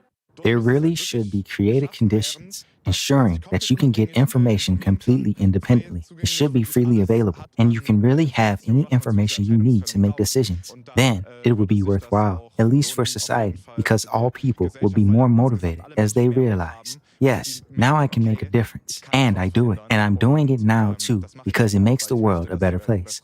I wish for peace. I wish that they would all sit down at one table and stop murdering, destroying, and killing, no matter who is on which side, no matter in which country in this world. Education is the core issue, and everyone really should have access to it, so that everyone who wants can study at a university. But as we can see, not everyone can afford it. So that everyone, let's say, has a sense of togetherness and doesn't think only of themselves, but has a holistic perception. It's also necessary to find a way to decide together how to go forward. There is enough wealth for everyone. It is only necessary to distribute it properly. I would say, in any case, a place where you are accepted, where you are loved, where you don't have to be afraid to express your opinion, where everyone is allowed to have their opinion and it is accepted, and no one has to be afraid that they will be judged by their neighbor. If you want to find solutions different from what is presented to you in society, they always have to come from below. Decision-making from the top will not work, and it is always the system-relevant things that are in the forefront, that is, consumerism and so on. I would fully support this. Do you mean you would then support the building of such a creative, people-oriented society? Of course, by all means. Yes, that's what we should always strive for that kind of society. Yeah. Right away, of course. This is the life we all dream of, that we could live together, that we could live happily together, that no one would hold us back and we could just develop our potential the way we want to. I would join it right away. Absolutely. Yes, definitely, immediately. If there is a chance to implement it, I would say that we should go for it immediately.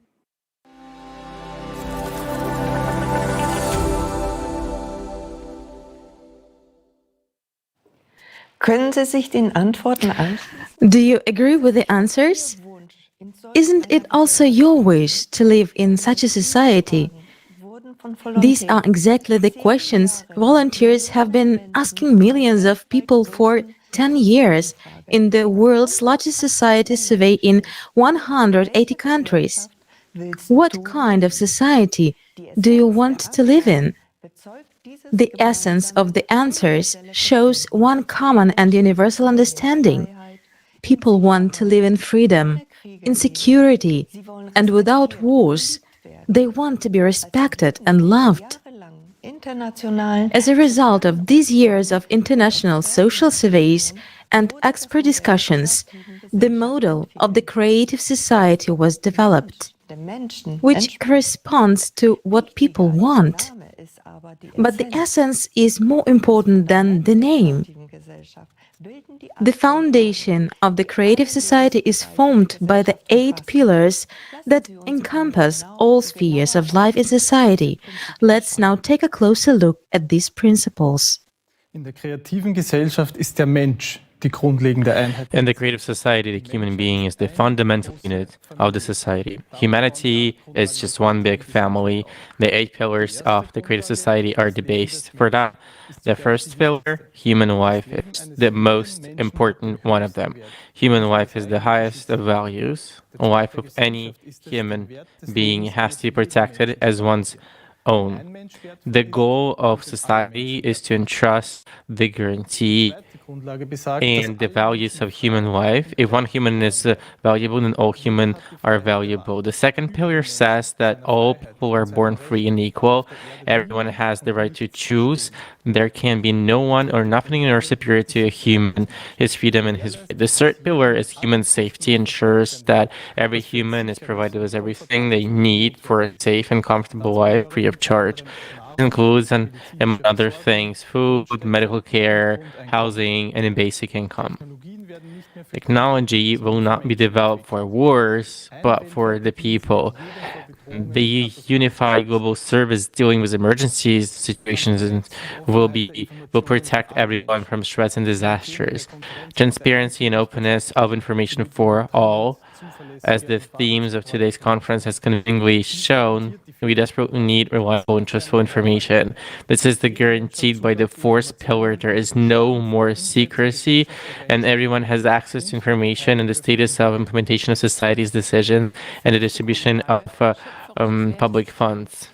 In der Gesellschaft wird ausschließlich das Gute gefördert. Alles, was für menschlich Foundation is the creative ideology. Only goodness will be promoted in society. Everything that stands for humaneness, for higher moral values and mutual respect. At the same time, the propaganda of violence, division, aggression, and anti-humane manifestations will be prohibited. The sixth pillar, development of personality, will create conditions and expand opportunities for personal fulfillment and the development of individual abilities and talents. Education is equally accessible and free to all. What would you do if you could pursue your true calling and interests rather than fulfilling the expectations of others or succumbing to financial pressures? The seventh pillar, justice and equality, ensures that all of our Earth's natural resources are distributed equally among all people. Resources can no longer be monopolized by individuals. Everyone will have the right to private property, and profiting and exploitation will be a thing of the past. The eighth pillar, self-governing society, returns decision-making power to the people themselves. The concept of power in the creative society is absent. We will vote in the form of a direct democracy on all important decisions that directly affect our lives. Nicht genau das wieder, was sich jeder Mensch wünscht. Do these principles not reflect what each individual wants, how he or she imagines life in a united society, what we understand by human dignity and social justice?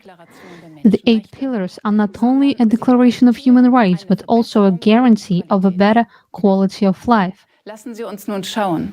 Let us now see what practical impact the implementation of the eight foundations will have on important areas of our life. Let's look at the field of medicine. In the consumer format, even human health is just a commodity. More specifically, people's diseases. Precisely because money comes first. Medicine is also driven by economic interests. We have already heard several examples today. Hospitals are closing because they are expensive, although the need for them is increasing. Despite the high demand for pharmaceuticals, they are not being produced due to high production costs and low profits. This sad example clearly shows that economic interests currently prevail over concern for people's health.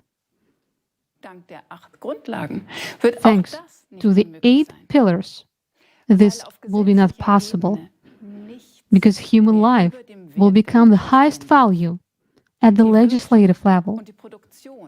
The economy and production must serve the good and health of people. Moreover, with the development of all technology, the priority of healthcare will shift towards the well-being of all people rather than profit, as it is now. There will be also no difference in medical care.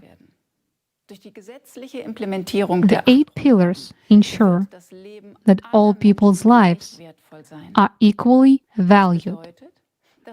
This means that all people will have free access to free healthcare. That means the highest standards. Or let's look at the field of labor. Thanks to robotics and artificial intelligence, it is now possible to automate most areas of work. This means that the robots can do hard, dangerous, or unhealthy types of labor for us so that everyone can have more free time. However, in today's consumer society, this would just be ruined for most families as we are financially dependent on our hard-earned money. As the result of mass unemployment, people would have to drastically reduce their consumption, which would lead to significant economic losses and the subsequent collapse of the economy. However, as we have heard already, the third pillar guarantees us an unconditional basic income cap, which is equivalent to $10,000, which means that we no longer be financially dependent on our jobs. New professions and opportunities for development will arise. Because in the creative societies, free and quality education parts will be available to everyone, and everybody will be able to follow their talents and interests and learn what they like and what they will help them to fulfill themselves personally. Qualifications will be equally recognized all over the world. People everywhere will receive the same high wages for equalized work, in addition to the unconditional basic income that will be paid to everyone. This will also solve the problem of skills shortage and labor migration. Moreover, until now, automation technologies, which should in fact benefit all people, have only served to the economic interests of individual companies that are simply patented. With the legislation of an adoption of 8 pillars of the creative society, all technologies and scientific advances will belong exclusively to society itself and benefit all the people, which means that all benefits will equally available to all the people. Of course, the question may now arise: who is going to pay for all of this? Let's remember what we heard today about the economic model at the stage of transition to the creative society. We, the people, will manage and control the financial system ourselves. It means that we will be able to regulate the money supply so that everyone will be provided for, and even beyond what they really need. Because the economy is planned out, we will have as much money as we need. Moreover, there will be no inflation since prices will be fixed by law and can only decrease. Prices for identical goods will be the same all over the world. This will be possible thanks to effective and efficient logistics. In the current consumer format of society, the majority of scientific advances are unfortunately used for military purposes or for profit maximization. In the format of the creative society, where all people are united by a common goal, all the bright minds and all the resources we have as humanity will work together for the benefit of all people, not to maximize the profits of the few as it happens now. All the scientific organizations that are now divided and working against each other to develop technologies aimed at destroying humans will be able to unite the scientific and technological potential in the creative society and use it for the benefit of all humanity. Stellen Sie sich nur vor, was das für ein Potenzial in allen Bereichen der Forschung und der Just imagine the potential this would open up in all areas of research and technologies development, including those technologies that already exist today but are inaccessible to the masses. In a very short time, we will be able to solve all climate problems and provide everyone with everything they need for a healthy, comfortable, and happy life. You are about to see what our life would look like in a world where the 8 pillars of the creative society will be implemented into law, and thus the economy, all technology, and simply everything will be focused solely on improving the lives of every person.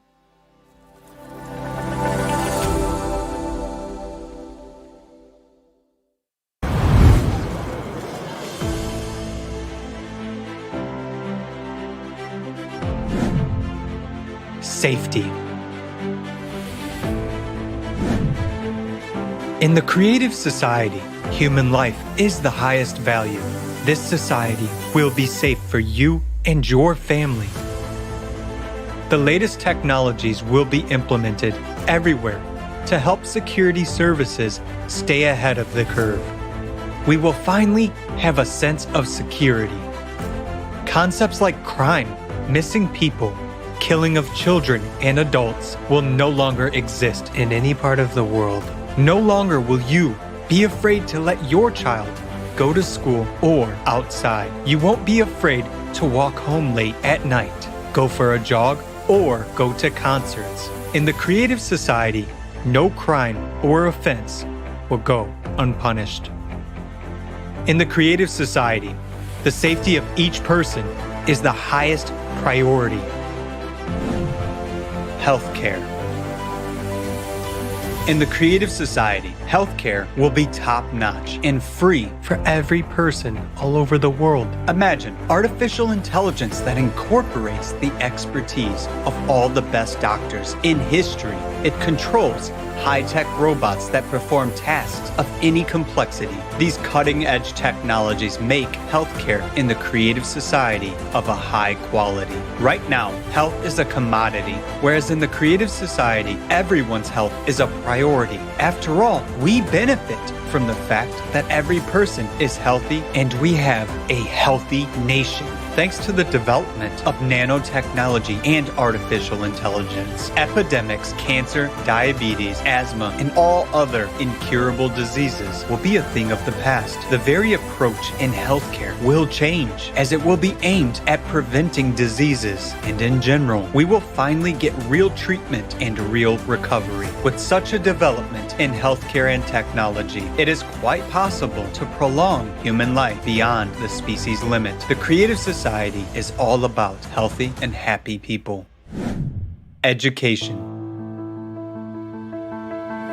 In the creative society, education at any level will be free and available to absolutely every person. Thanks to a new approach to education and advanced technology, you will be able to study and learn new skills anytime and anywhere, as well as easily change careers. Education will no longer be a chore. The process will be engaging and exciting. For example, with the help of VR glasses, you will study the human body from inside, traveling among molecules. In the creative society, you will be able to study at any university in the world and learn any profession you want.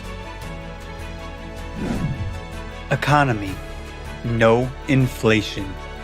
The first thing that will happen in the creative society is writing off all debts and loans from private individuals, abolition of real estate taxes and personal property taxes. There will be no loan interest rates. We will start with a clean slate. All of this will be possible due to a new format of economy that will be designed to benefit the interests of every person. It takes the financial burden off of every family.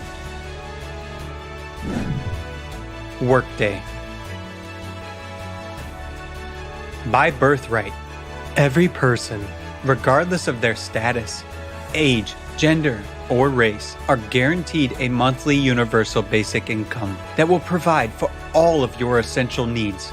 And if you want a better life, a bigger house, or a premium car, an airplane or a yacht, you will be able to easily afford it by working just for 4 hours, 4 days a week.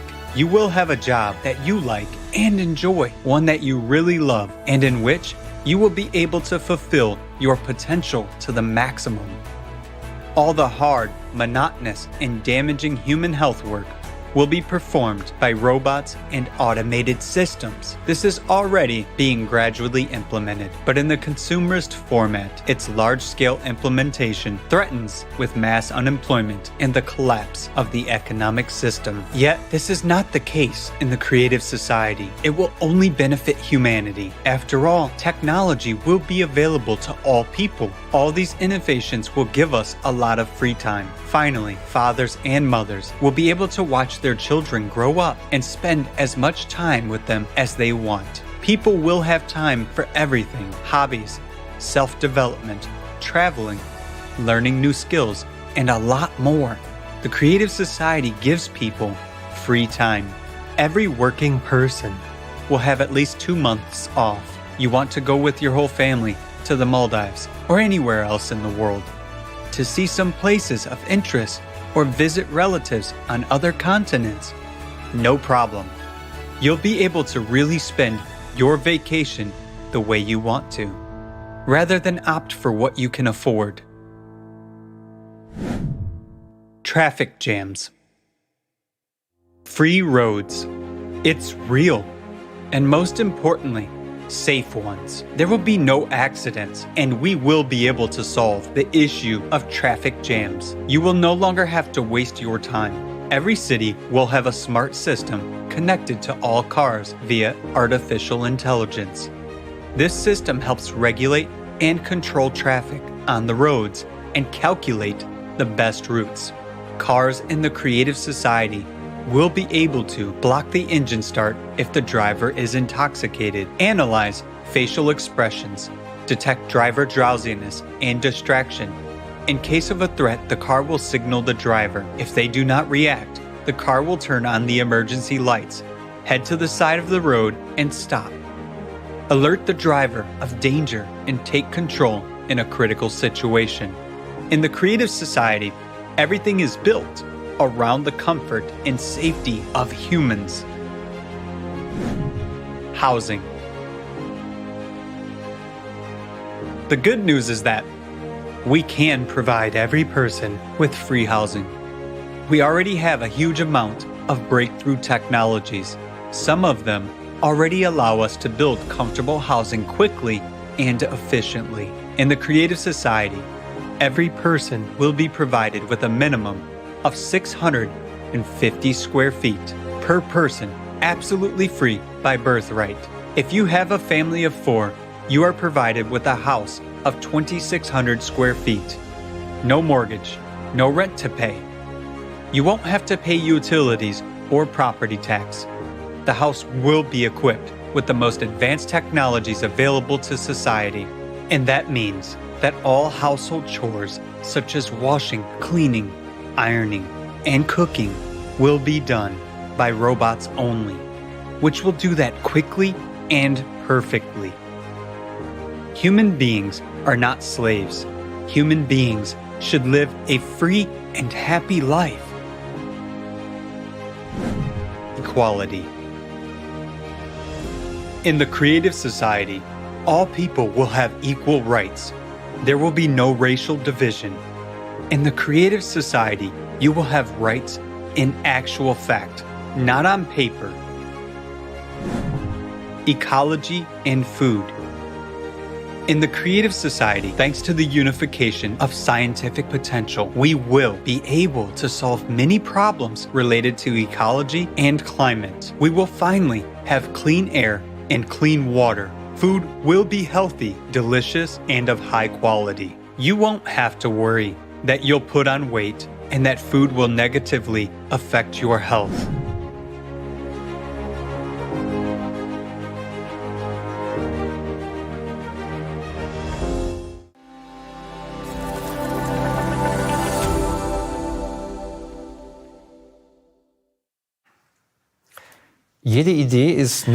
Every idea is only as good as it is feasible. This also applies to the Creative Society project. We would like to emphasize that it will be implemented exclusively by peaceful and democratic means, and that this goal is absolutely realistic. However, this requires the conscious decision of each individual to live in the Creative Society. The building of the Creative Society will take place in 3 successful stages, in full accordance with the law. Information stage, second, political stage, and third, world referendum. We are currently in the first and most important stage. The aim of this stage is to inform the majority of people on the planet about the Creative Society project. This stage is already being actively implemented by the project participants all over the world. They tell about the pillars and the stages of building the Creative Society, about its benefits that will be available for everyone, and show how every person can participate in the information stage. Only when the majority of people are informed and express their desire to live in the Creative Society, the electoral demand will be made to the politicians to build the Creative Society. We would like to note that participants in other countries have already talked to representatives from politics, about the creative society and the feasibility of the 8 pillars. The reactions were positive. There was only one catch in all this. As long as no electoral demand is made, it remains only a good idea. But in this, at the same time, lies the great opportunity. After all, political representatives are always dependent on the support of their voters. The highest goal of every politician is to be elected. So if the majority of people are united in the goal of building the creative society, then there will also be politicians who will implement it. After all, they want to be elected. On the other hand, politicians are also human beings, like you and me. They also have families, friends, and will also have advantages in the creative society, such as security and recognition for their action in the interest of people. All this underlines even more the importance and urgency of actions in the current stage of informing and telling other people about the creative society. How can you tell that enough people are informed? Quite simply, there will not be a single person in our country who has not heard about the creative society. People will talk about the creative society everywhere and express their support in various ways, including putting the project's logo everywhere. Our electoral demand for building the creative society, which comes from the majority of the country's voters, will form the basis for the lawful implementation of the second stage. That is why, especially now in the first information stage, it is so important and crucial that each one of us takes responsibility for spreading the information about the creative society, that everyone grasps the essence of the project and inform as many people as possible about it. It is really up to each and every one of us how quickly we can move on to the next stage. So, once there's the electoral demand for the majority of active voters to the politicians, we can move to the second political stage of building the creative society. On the political stage, we need to put in power the people who will promote the building of the creative society. For this, we need an electoral platform instrument, whose functions will be expanded in the building of the creative society.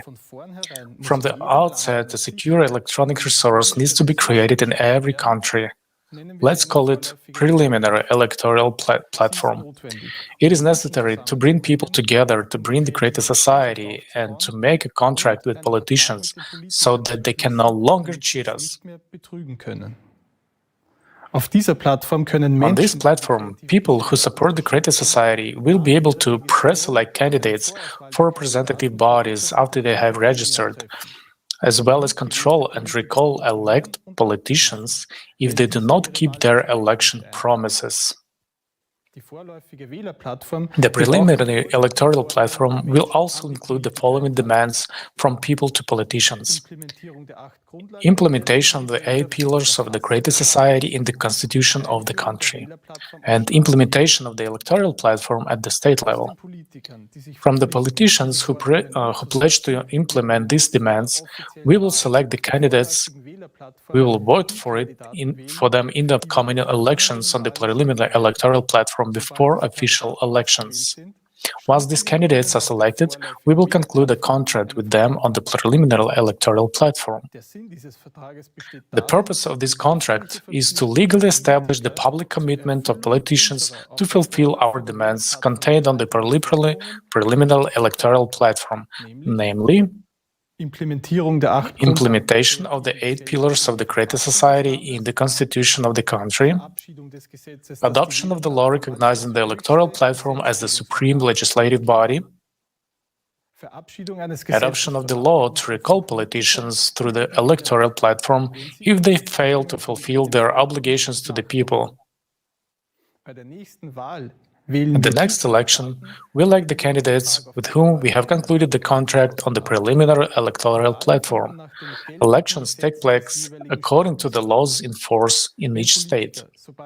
If politicians, once in power, violate or postpone the fulfillment of the terms of the contract, we can recall them with all constitutional and legal rights or call complete new elections. With a majority of our representatives in the legislative body, they will be able to write the 8 pillars of the creative society into the constitution without hindrance and legitimize the electoral platform as the supreme legislative body of the country. What are the functions of the electoral platform at this stage? The electoral platform is a single digital system that belongs to society. It represents the highest legislative body in the country. At this stage, we will be able to both recall the politicians we elect and check their execution of orders, as well as veto the laws we deem harmful to people. We are used to electing someone every few years and hoping that they will keep their election promises. Often we have seen that the statements made just before an election and the actual actions after a politician has been elected differ greatly, to put it mildly. What options do we currently have to counteract this? We can silently sit and wait for the next election, where we place our trust in vain in the hands of the next representative, or we can try to show our discontent at trials and protests. But let's face the truth. The past has shown that this has not led to any fundamental change. Even when it got as far as a revolution, the legal possibility to immediately recall a politician through the electoral platform transforms a politician from a ruler to the one who serves people. So to speak, the executive organ of people's will. We as employers, as an employers, can dismiss him at any time and immediately if he doesn't act in the interest of an entire population. Let us summarize. We use the existing policy as an instrument to bring about, on the basis of the existing laws and by peaceful means, those changes that are actually in the interest of people.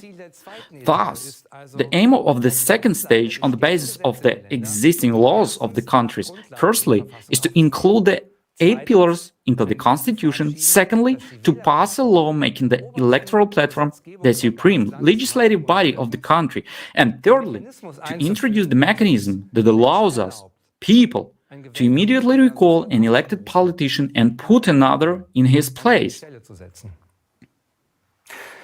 However, the building of the creative society does not end there, because this format can only be fully implemented on a global scale.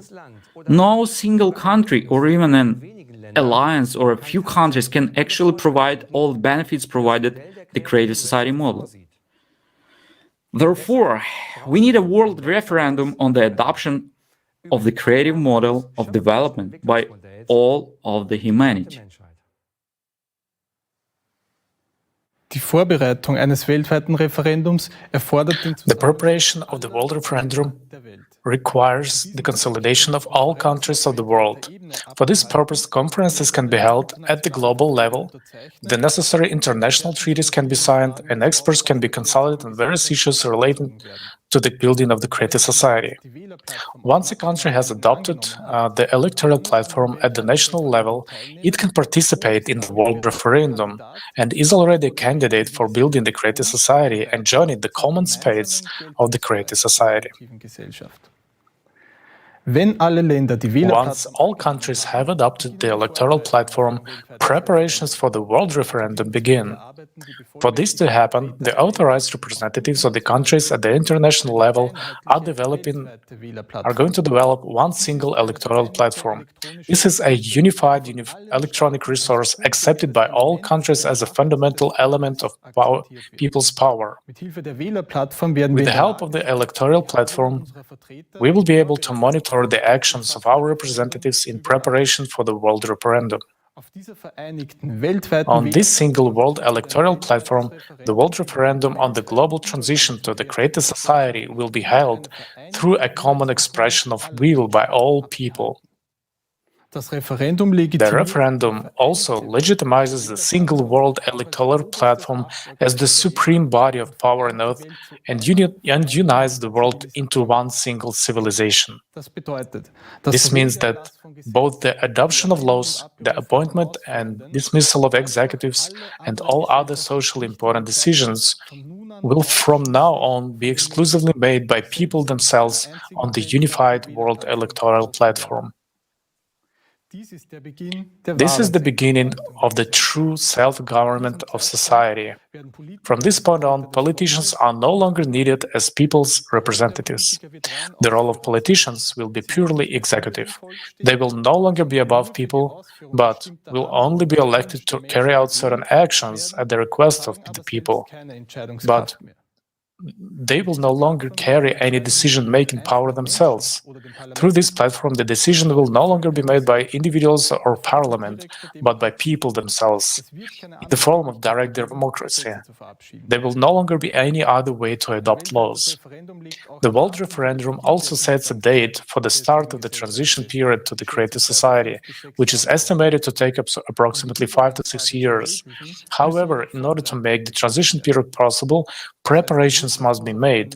That is, the economy must be set on a new course, the necessary laws must be passed, and responsible leaders appointed, expert teams must be informed, and a unified global emergency service must be established. These preparations may take about 6 months from the time of the World Referendum. All decisions within the preparation will be made by people themselves, with the help of the single electoral platform, after the experts have worked through the questions. Ab dem durch das Referendum festgelegten Datum für den Beginn der Übergangszeit From the date set by the referendum for the start of the transition period, global demand-led planning of the economy, a single monetary unit, universal basic income for all people will be introduced. Absolutely all debt will be cancelled. Everyone will be provided with free housing, medicine, education. Already at the beginning of the transition period, we will feel significant improvements in our lives. And at the end, when we enter the full-fledged creative society, we will really experience what a human, dignified, free, and safe life means. From the moment that the world referendum is held, everything will happen very quickly. We will be one civilization with a common goal of improving the lives of all. Just imagine the giant strides we will be able to make once we unite all our scientific, intellectual, and human potential in one goal to improve the lives of all people. This is precisely the power of unity, the power that comes from the majority once we are united in one common goal. Es wird nur kurze Zeit dauern. It will only take a short time to solve the climatic, social, and resource problems, and to build a world we all dream of. It will open up possibilities that we could never achieve as an individual, single group, or even a single state, especially not in a consumerist form. The creative society is the worldwide unification of all people with the aim of building a world in which human life has the highest value, namely the life of every individual. A united humanity does not mean that we'll lose our individuality. On the contrary, in the creative society, all national cultures, traditions, and history will be preserved, and everyone will be able to develop their individual potential. This is only a matter of making sure that everyone's life is equally valuable, and therefore everything will be directed towards the improvement of the life of every individual. Do you understand how effective and smart these simple steps and changes are? Why do we have to implement each step first and only then do all the other actions? Right, because then we will no longer be acting separately and divided from each other, but already as one united human civilization. This is a completely different starting point. By combining all our forces directed towards improving the lives of all human beings, we create a leverage force to solve all problems in the shortest possible time and to raise all our spheres of life to a new evolutionary level. The three stages serve to bring us exactly into this starting point. And the wonderful thing about it is that we humans can implement this ourselves. We don't have to wait and hope that someone will do this for us. The creative society is the project of people, for all people. Lassen Sie uns näher auf die Wählerplattform eingehen. Was ist das genau? Und warum ist dieses Instrument so wichtig für die Umsetzung des Formates der kreativen Gesellschaft? Die Wählerplattform ist Let's take a closer look at the electoral platform. What is it? And how important is it for the implementation of the creative society format? The electoral platform is the basis of self-governance in society. It gives to us, the people, the right to decide directly, without intermediaries, how we want to live in society. The electoral platform is a single-digit system owned by the society. This is an easy-to-use app that you install on your phone or tablet. Everyone will have secure access. It will be the only legally enforceable tool for initiating and passing laws. And new laws or drafts will be published on this single platform and will be made available for everyone to see.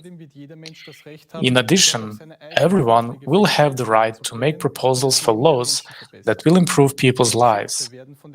Laws will be made by the community itself through voting. Everyone will have an equal voice and will be able to actively participate in the adoption of laws and therefore shape their future and their living conditions. The level of modern technology today makes it possible to create a platform that is fully protected against the possibility of tampering with the results and transparent to all. It would be enough if everyone took about 30 minutes a week to look at initiatives and draft laws. The voting will be clear and understandable to all. It will be enough to vote whether one agrees with the initiative or not. Of course, these bills will not just be arbitrarily created, but will be prepared by the relevant experts and submitted in the form of proposals. Each initiative will be first considered from the perspective of how it will affect people's lives. Experts in the relevant areas of life will not make decisions on behalf of the people, but will only develop, justify, and explain the relevant proposals. The results will be made available on the platform in the form of a ready-made bill with all its advantages and disadvantages for people's lives. Each person will only have to weigh for themselves whether this initiative will improve their life or not. Initiatives can be local and global. Let's look at an example of what such a simple voting platform might look like.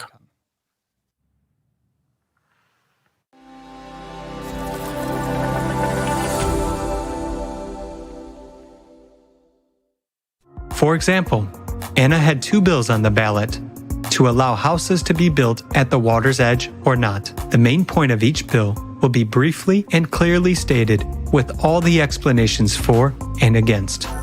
The first bill suggests building houses not closer than 200 meters from the shore, taking into account the preservation of the environment. It also provides for a free passage to the water body with a public beach.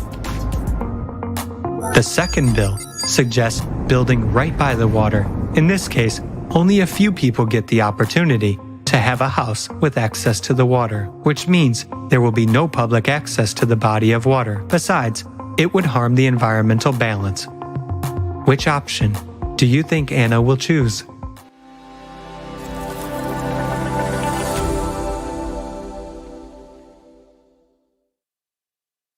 Haben wir heute die Möglichkeit, selbst über unser Leben zu entscheiden? Do we have the opportunity today to decide for ourselves how to live our lives? Are we the people, the ones who have decided to participate in wars? Did we ask for higher electricity and heating costs? Did we decide on this artificial inflation and constant rise in living costs? Did anyone ask us? if we wanted all this social injustice? Was it all the will of the people, or was it all decided for us? What would be your decision on these issues? And what will the world look like when we, the people, make our own decisions and vote for laws through direct democracy on the electoral platform? Decisions are now made by a few. All these decisions are based on money and power. We see that this has brought us to a dead end in all spheres of life. We will not find solutions within this system. Today, you could clearly see the absurdity of our current format of society. With the completely legal introduction of the electoral platform in building a creative society, we will be able to put human life as the basis of all decisions. We will no longer have to complain about the empty promises of politicians or blame them for the bad situation in the country. Together, we will be able to actively build a better future for ourselves and our children. All laws that will be passed on to the electoral platform must of course be in line with the 8 pillars of the creative society, which will be legally enshrined in the constitution. They will function and apply equally to all people. This means that nothing that would threaten human freedom and security, that would degrade living conditions or even remotely target people, can be enacted. The focus and scope within which laws may operate are clearly defined, namely that they serve solely to improve and protect human life. The concept of the creative society didn't originate in Germany or any other country, but from a worldwide impulse of people based on the experiences and mistakes of our past. From the analysis of experts, lawyers, political scientists and sociologists. But the legal and democratic realization starts from within the country. And that is where we, as citizens of our country, are needed. We can be a positive example for other countries because the whole world looks up at Germany. What keeps us from implementation is our passivity and lost faith in ourselves. We Germans can rely on our self-organization and willingness to help, and with united efforts implement this plan with a short period of time. We heard that it is not possible to move to the political phase until the information phase is completed and the support of the electoral demand by the majority is secured. Why is informing so important? Because no one will do it for us. It is up to us to act. The will of the people is not a tick on the ballot paper, but the free expression of their will everywhere. When we are ready to tell everyone around us what we want, informing each other is a way of self-organization. We, the people, are responsible for our own lives. If you have a question, what exactly can I do? The answer is to tell your friends and acquaintances about the project. Share the information on social media. Use all the opportunities available to you. If you're a blogger, talk about the project on your channel.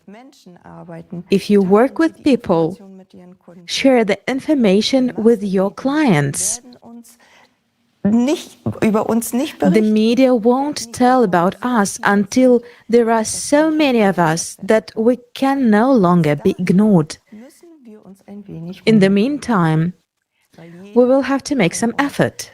After all, each of us can be that decisive voice on the scale in building the creative society. Let's look together at what motivates people to participate and how they inform others.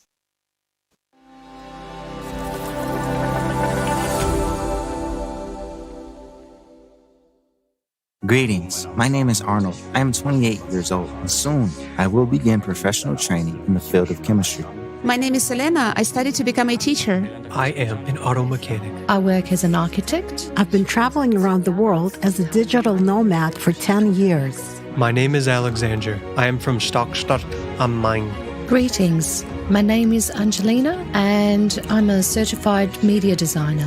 Why do I support the Creative Society? Because for me, the Creative Society is the answer to the question of peaceful life. First of all, it is about how to live in harmony and in eternal peace with all the people on the planet. I want us to live in harmony with nature. I don't want animals to suffer. It's also very important to me that people all over the world get a free and good education. When I look at global events and at the world through the eyes of children, it becomes clear to me that something urgently needs to be changed. Something that will affect the whole world. This is the format in which we all live. It's time to take a step towards something great and united, where we'll unite, where we'll become one. It's time to step beyond and do something new. And nature itself shows us that we are at a point where we need to make a decision. Years ago, I thought, why aren't there people in this world who would finally start to build a world in which we can live freely? That's why I participate in the Creative Society project. And every day, I see people from many countries supporting this project to build a better world for all of us. I do this first and foremost for myself, my children, my grandchildren, and their descendants. All of humanity needs this, and I want everyone on the planet to have a decent life and life in peace. I read these 8 pillars, and each one of them touched me deeply. It's something I've been looking for subconsciously for a long time. And when I found out that such a project already exists, and so many people are participating in it, I just decided I have to be a part of it. I simply must be a part of it. Because if all the people on Earth unite and act together, then certainly we can create incredible things and live beautifully in unity in the future. And that is the power when people unite in one goal with one vision of the future. That is what is so lacking in this world. Thanks to the Creative Society project, I met many interesting participants. All of them are very different, but all of them share the same goal, which is to build a humane world. Right now, I'm doing voiceover of the female voice in one of the videos for the Creative Society project. I'm not a dubbing artist by profession. I'm a nurse. I'm honored to have an opportunity to support this project in this way, because the Creative Society project for me is the most important initiative that is implemented by people for people. The Creative Society project reflects what I desire for myself and for all people in this world.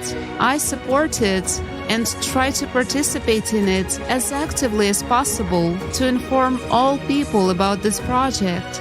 Answering the question of how I inform about the Creative Society, I can say that only by my own example, I am telling people about the importance of this society format.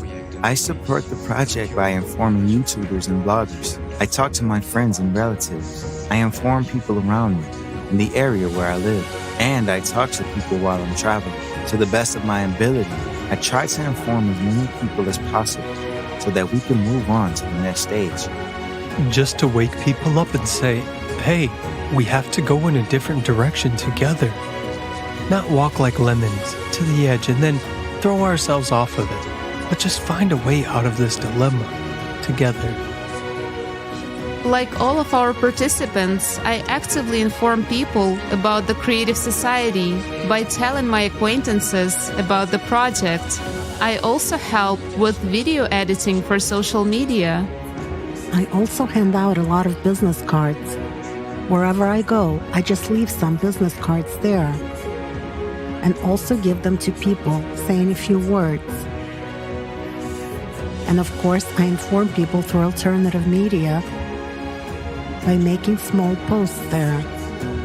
And everyone does what they can, what they want. No one is forced, whether it's making videos or video editing, translation, writing texts, or simultaneously interpreting. There are different projects you can take part in if you want to. I also asked my daughter to print stickers for me. You can see them here on my car. And now I'm driving around the city like that, and people ask me about it.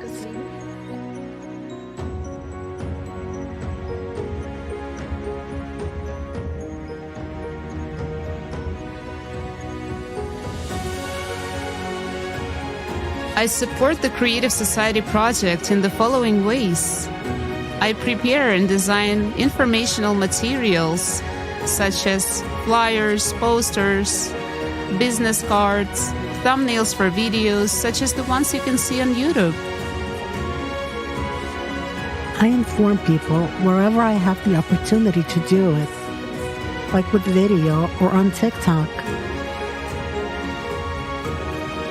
There are opportunities to talk to people everywhere. If we all put a little effort and think about what this project created by people for people will give us, then we'll have an opportunity to change the situation. Each of us has a heart, and we must finally start listening to it in order to build a better world on this planet.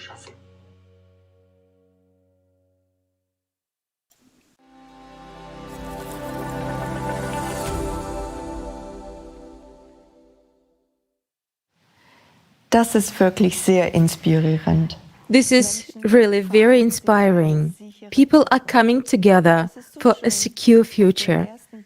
It's so great to see such seemingly different people united by one goal, finding different ways to spread this vital information. Do you know how quickly the whole world can be informed? This can be calculated using a mathematical formula. If each person tells 5 more people about the Creative Society, we can implement the first of the 3 stages in just 2 weeks. When it comes to informing, there is no limit to our creativity. For example, people with musical talent create musical works and convey the message of unification through music. We are also happy to hear one of such inspiring examples right now, a song composed by the participants themselves, especially for today's conference.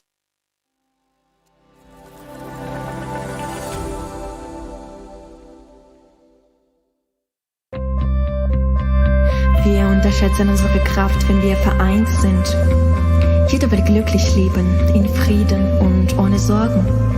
Unsere Kinder werden sich frei entfalten können, grenzenlos. Zeit, sich selbst zu fragen, wo wir eigentlich sind, zu warten auf Wunder, macht doch keinen Sinn. Wo ist das Leben? Wir sind mittendrin und kriegen das nicht hin. Zeit, es zu verstehen, durch Kraft und Seele wohnt es anzugehen. Sich für jeden von uns lohnt, das Leben wählen, heißt handeln hier und jetzt, denn Zukunft entsteht jetzt. Es ist Zeit, unser Land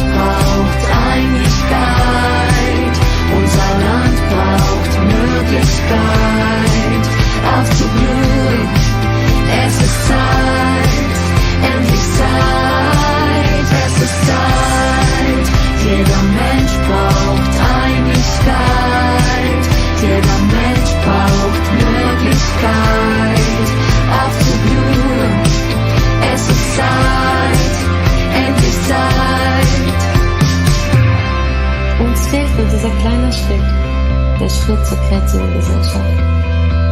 Eine Welt, die sich jeder wünscht. Alles wird so einfach sein, wenn wir uns in diesem Ziel vereinen. Es ist unsere Chance. Zeit uns zu entscheiden, so wie es jetzt ist, darf es doch nicht bleiben. Lasst uns unsere Zukunft selber schreiben, denn das Gute braucht uns, das Wunder liegt in uns. Muss die Hand zu reichen, das Unmögliche zusammen zu erreichen, über allem steht der Herz des Lebens, für alle Menschen gleich. Es ist Zeit, unser Land braucht Einigkeit, unser Land braucht Möglichkeit aufzublühen. Es ist Zeit, endlich Zeit, es ist Zeit. Jeder Mensch braucht Einigkeit, jeder Mensch braucht Möglichkeit aufzublühen. Es ist Zeit, endlich Zeit. Hand in Hand, zusammen für das gleiche Ziel, vereinen wir uns. Die Zukunft kann jetzt kommen und dafür ist jetzt Zeit. Es ist Zeit, unser Land braucht Einigkeit, unser Land braucht Möglichkeit aufzublühen. Es ist Zeit, endlich Zeit. Es ist Zeit, jeder Mensch braucht Einigkeit, jeder Mensch braucht Möglichkeit aufzublühen. Es ist Zeit, endlich Zeit.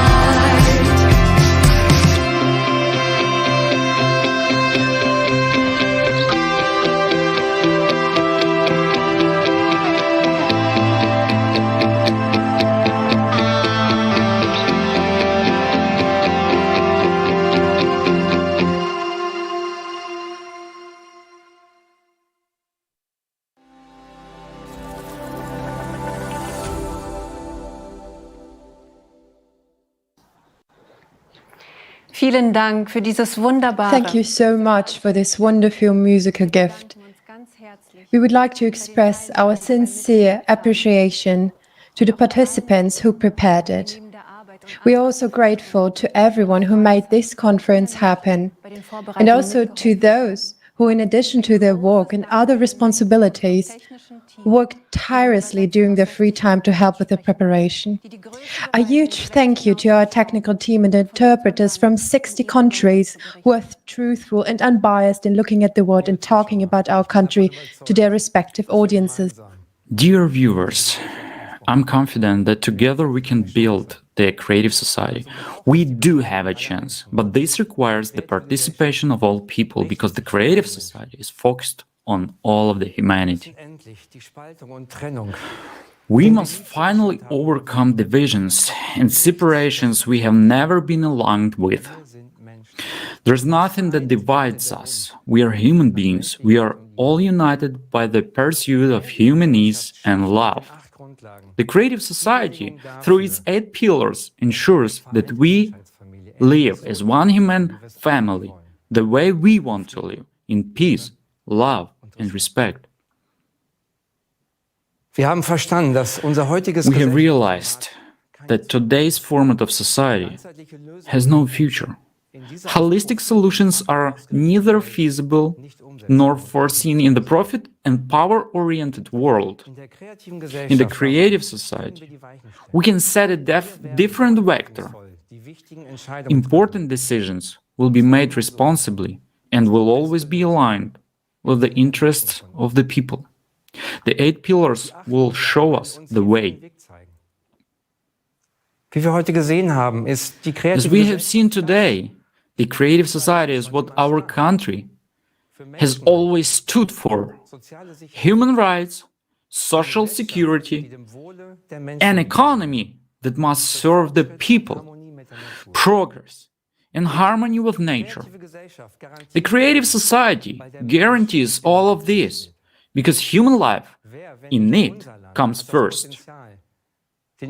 Who, if not our country, has the potential to take the first step towards the creative society?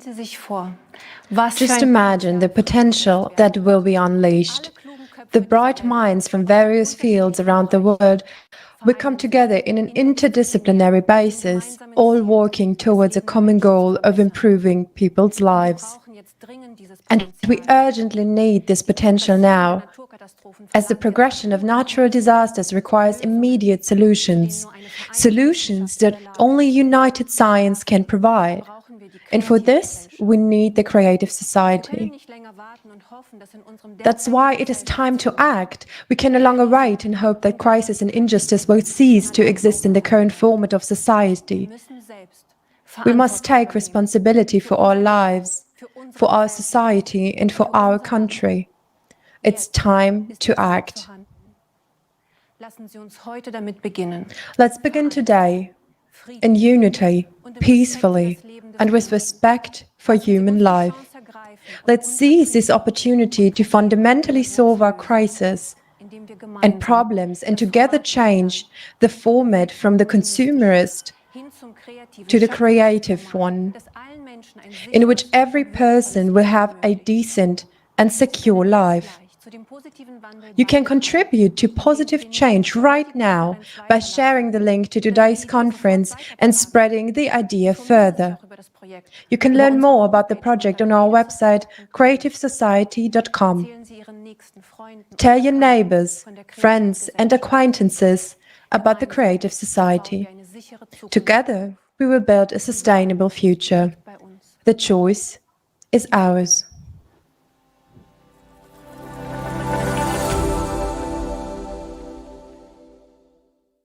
Yes, the demand for change is felt very strongly from people around the world. People want this. And if they want this, then what is needed? A new alternative. If people want change, if people want to live decently, then they should live decently. But in order for us to do it, we should apply a little bit of effort. Right? Right. And as of today, I'll say, politicians are already supporting it. And in many countries, it has already gone forward. And it will be really gaining momentum. Let's say, is it hard just to go and conduct social surveys among people? If there's a spare minute, you can go to people's houses and talk to people, communicate, explain. Well, some people are already doing that, and it brings good fruit. Right, and I remember you were also sharing about, tell me, why do you vote for a certain candidate? Of course. Because he supports the 8 foundations. Of course. So people will be interested in what the 8 foundations are about. What are the 8 foundations and what are they for? Well, the most important thing is that we can really implement this. What is necessary for that? To make an effort, to really stop being enemies to each other, and learn to love and respect each other. After all, we want to be respected and loved, don't we? We do. So let's love each other, and let's respect each other. Let's stop being lazy, and let's get up and go to a brighter future.